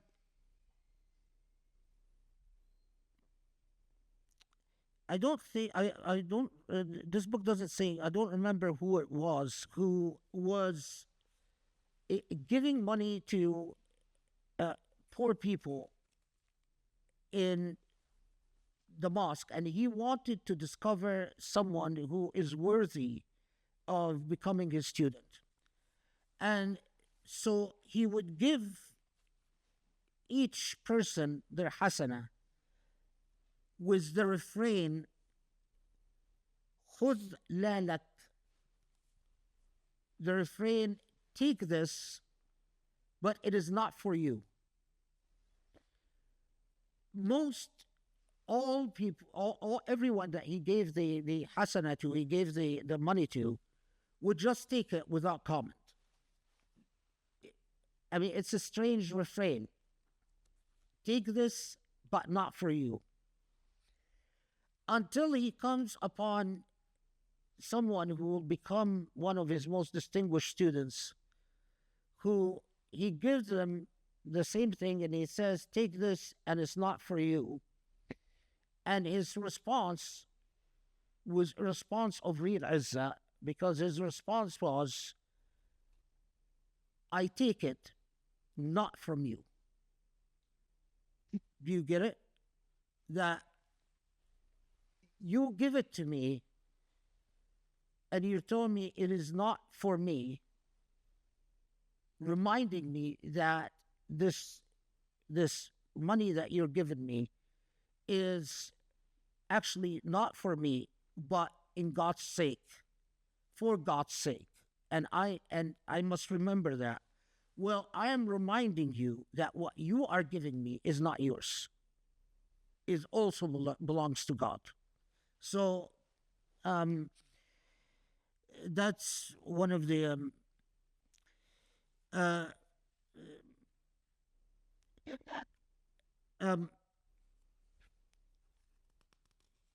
other narratives worth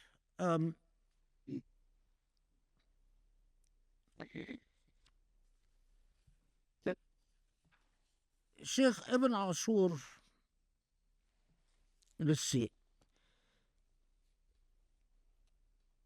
So this has a point I think that will become obvious. So Ibn Ashur travels to from Baghdad to Mosul, and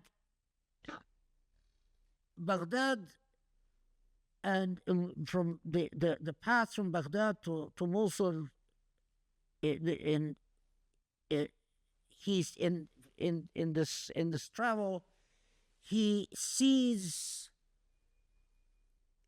great wealth and great luxury.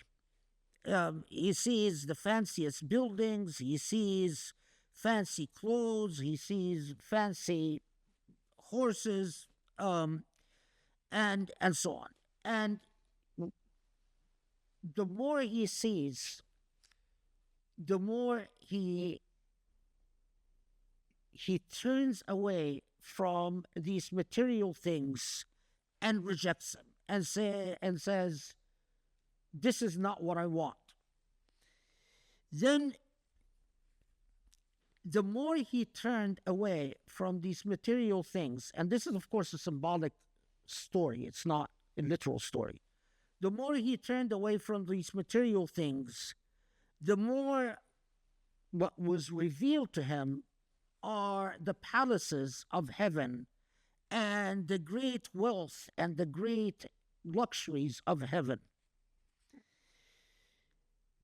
And the more he sees of the luxuries in heaven, the more he also decides to turn away from them and say, this is not what I want. And so he turned from material luxuries on earth, and he turned away from the luxuries in the hereafter as well. And thereupon he receives a message from the divine that says to Ibn Ashur, if you would have coveted the first, we would have not allowed you to see the second, meaning the wealth in the hereafter. And if you would have coveted the second, i.e., the luxuries in the hereafter, we would have obscured from you ourselves. In other words, if you covet the material things, material luxuries on earth, you're denied the luxuries in the hereafter. But if you covet the luxuries of the hereafter, what you are denied is communion with God. So this is one of the lessons that you spend a lot of time reflecting on and talking about, and yeah, I might as well tell you the story of the Hajj. This is Sheikh Abdul Rahman al-Maghribi, who resided in Alexandria, and he leaves Alexandria deciding to go to Hajj. And he is at Hajj as he's preparing to leave to go back to Alexandria.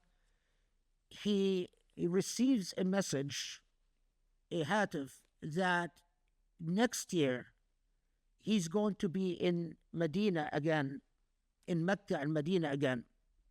And he figures, well, if God's will is that I be in Mecca and Medina again next year, then what is the point of going back to all the way to Alexandria?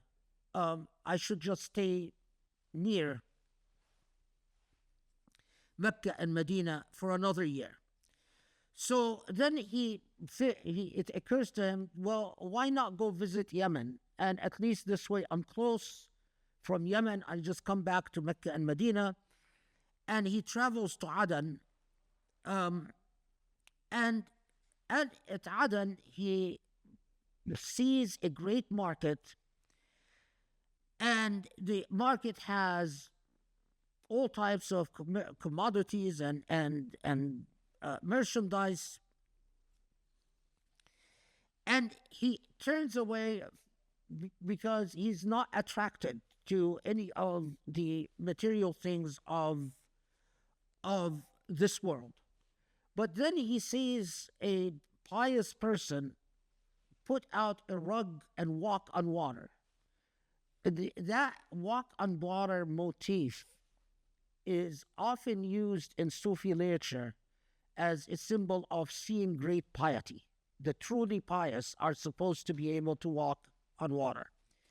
So when he sees that there is a pious person who's able to walk on water, and he thinks to himself, you know, Abdul Rahman, you are neither good for the affairs of this world, you are not attracted to the market or the merchandise or the commodities, you understand nothing about business, you want nothing to do with business, but you're also not good for the affairs of the hereafter because your piety hasn't gotten you to the point that you can walk on water.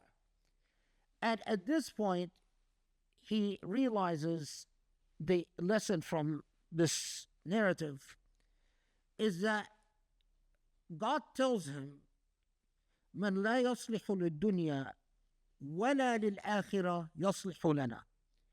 This is one of the central lessons of Sufism, that if you are not good enough for this world, you have no desires for this world, and you're not good enough for the hereafter either, you have no desires for the joys and the luxuries of the hereafter, then you're good enough for God.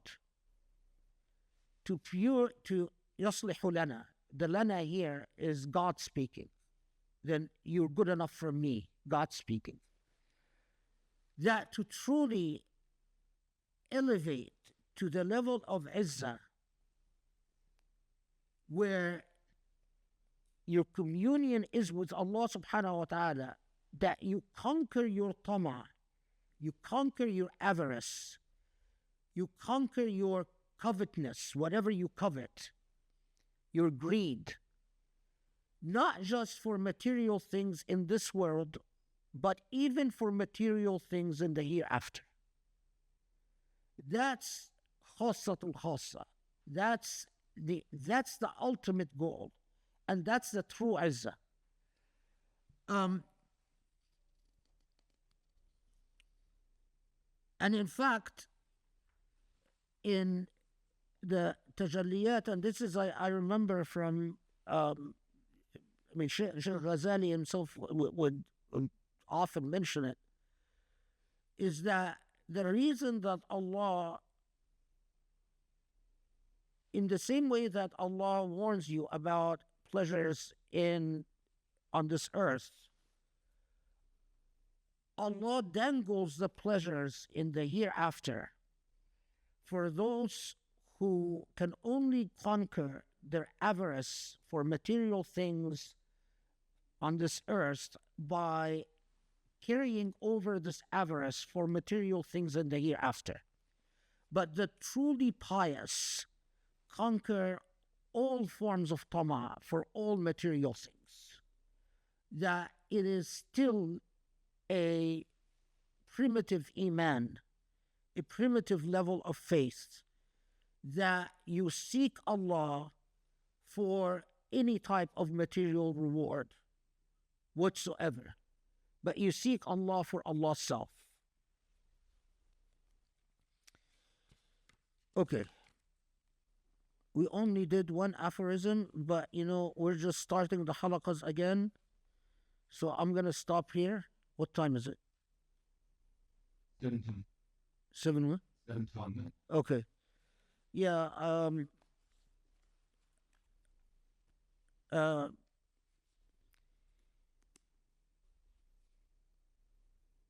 I just want to underscore, I really when you are a kid and you grow up, I mean, there are people who grew up in Syria. I grew up partly in Egypt. I remember relatives of mine who were killed in the Egyptian army, and it was always Israeli air power. It was always the same thing. And for a very limited period of time, when Russian technology invented missiles called SAM-7, and SAM-7 were the first time growing up and I remember I was very young, but I mean, I was maybe 12 years old or 13 years old. And I remember just the fact that we were just marveling at how SAM-7 managed to shoot down Israeli airplanes for the first time ever. Since I was born. I was born in 1963. But I remember those who were older, they would talk about how in 1948, that one of the untold stories is that the Zionists had air power, and the Palestinians and even the Jordanian Royal Air Force in 48 had no planes, and the Egyptians didn't have air power worth anything. And in 48, the only real power that had air power were the Zionists. And so many battles where whether the Egyptians or the Palestinians were mowed down from the air. And so I even remember my parents and the older generation talk about how in 48 and in 56, it was always air power. It was always air power. And then that brief period in 73 when Russians invented SAM-7 missiles that could shoot down Israeli airplanes. But the problem with Israeli airplanes is, the problem with SAM-7 missiles is that your ground forces had to remain under the cover of whatever range SAM-7 missiles had. So your tanks could not go anywhere where was beyond the reach of SAM-7 missiles, because then the Israelis would smack. And I would always think to myself, well, why? I mean, Arabs have airplanes. Muslim in these countries, Egypt, Syria, Jordan, they have airplanes as well. Why is it that no one could ever put a stop to the absolute supremacy of Israeli air power? And you would get very technical responses to it, but the sum of it, the bottom line of it was technology, was that these Israeli airplanes have technological capacities that Russian airplanes did not have, and blah, blah, blah, on and on. And it became an obsession for me to read. So I took, even in college, I took a whole bunch of courses called organizational behavior and administrative courses on administration and running cities and running factories, and this was at Yale, and then took more courses.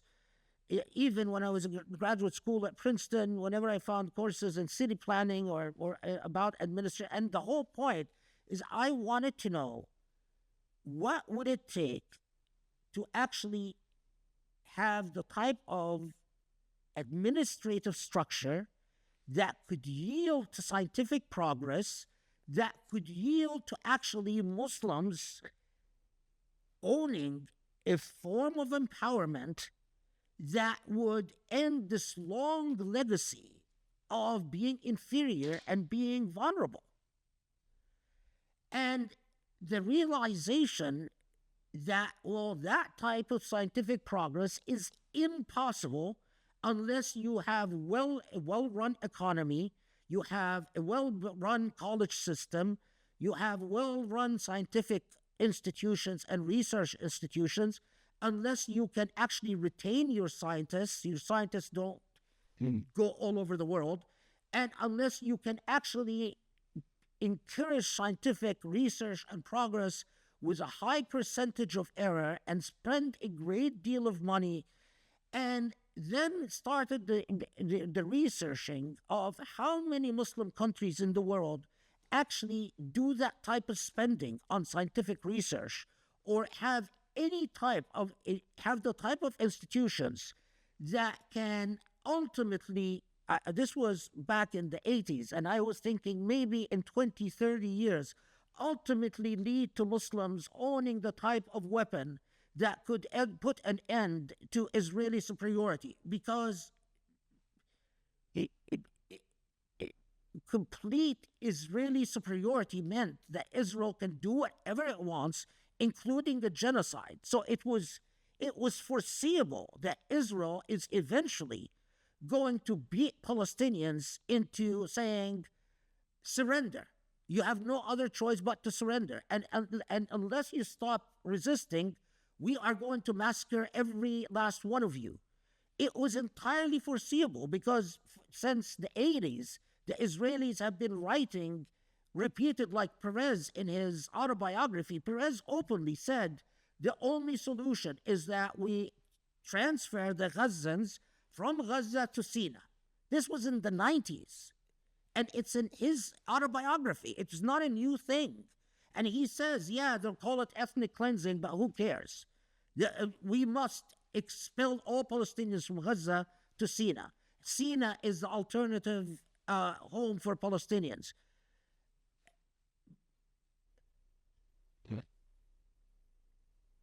Unjust societies, corrupt societies, despotic societies do not have the administrative structure to ever invent the type of science that can empower those who need to be empowered to respond to something like Israeli air superiority, or what we saw happen in Iraq, or what we saw happen in Afghanistan. Only well-managed societies, only just societies are capable of doing something like that. And that is why, despite all the woes of Saudi Arabia, zero scientific progress. All the wealth of the Emirat, zero scientific progress, because they're unjust societies, because they're despotic societies, because they're societies that teach their people cowardliness, and not izzah, but dhul. You are raised on dhul, on top of dhul. And only societies that raise their citizenry on izzah can be anything, can achieve anything. May Allah be with the people of Gaza, and just through some miracle give them victory. Alhamdulillah Rabbil Alameen.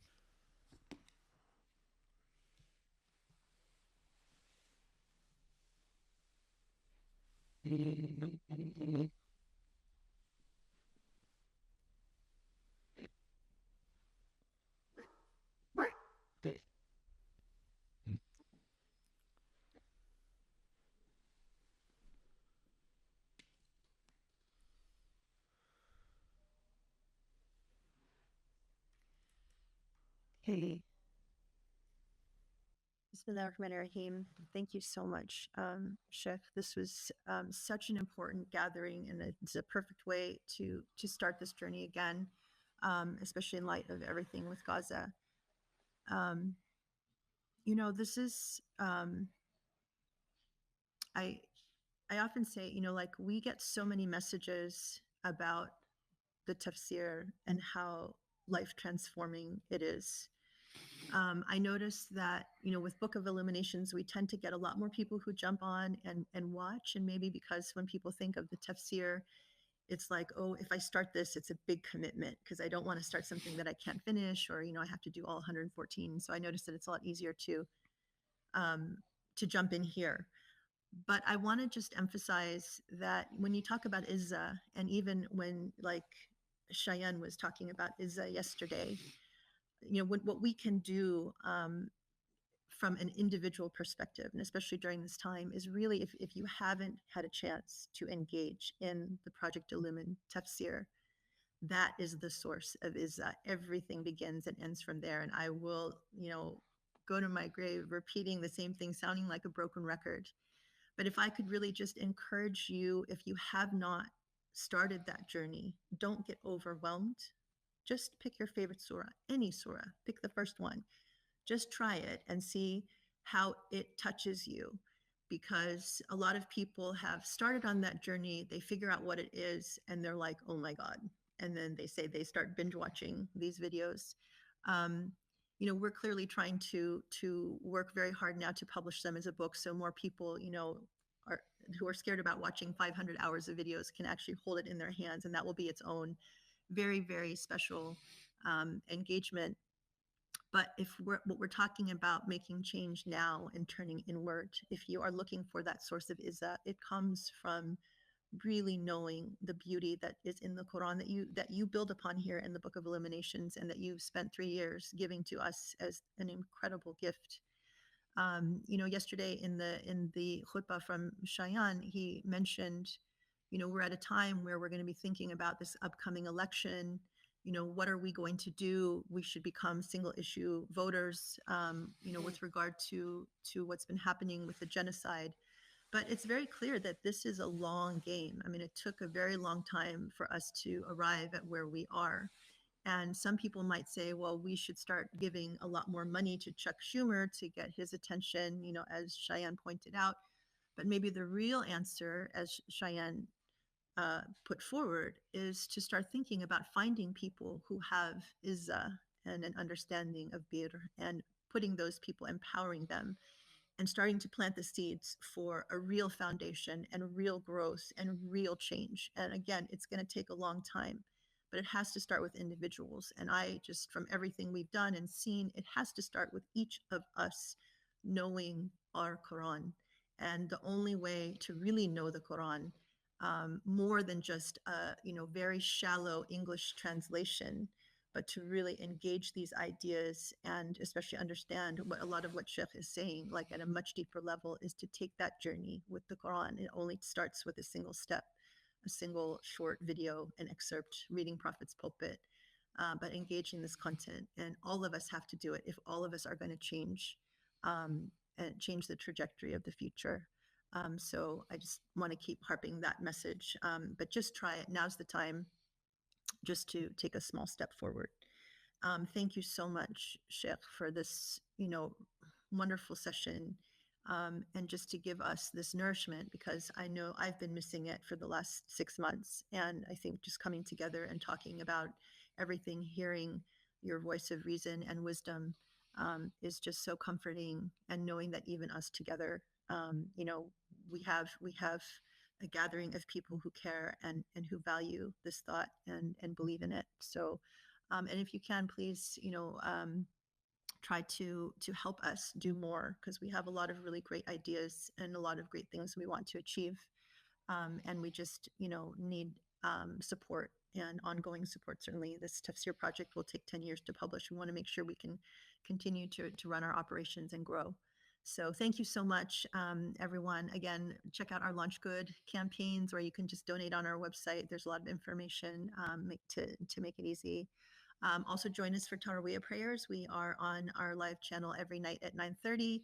Inshallah, we'll be doing that tonight. And I wish you a very beautiful rest of the evening and blessed Ramadan. We'll see you next week, inshallah, at this time. Okay, Assalamu alaikum.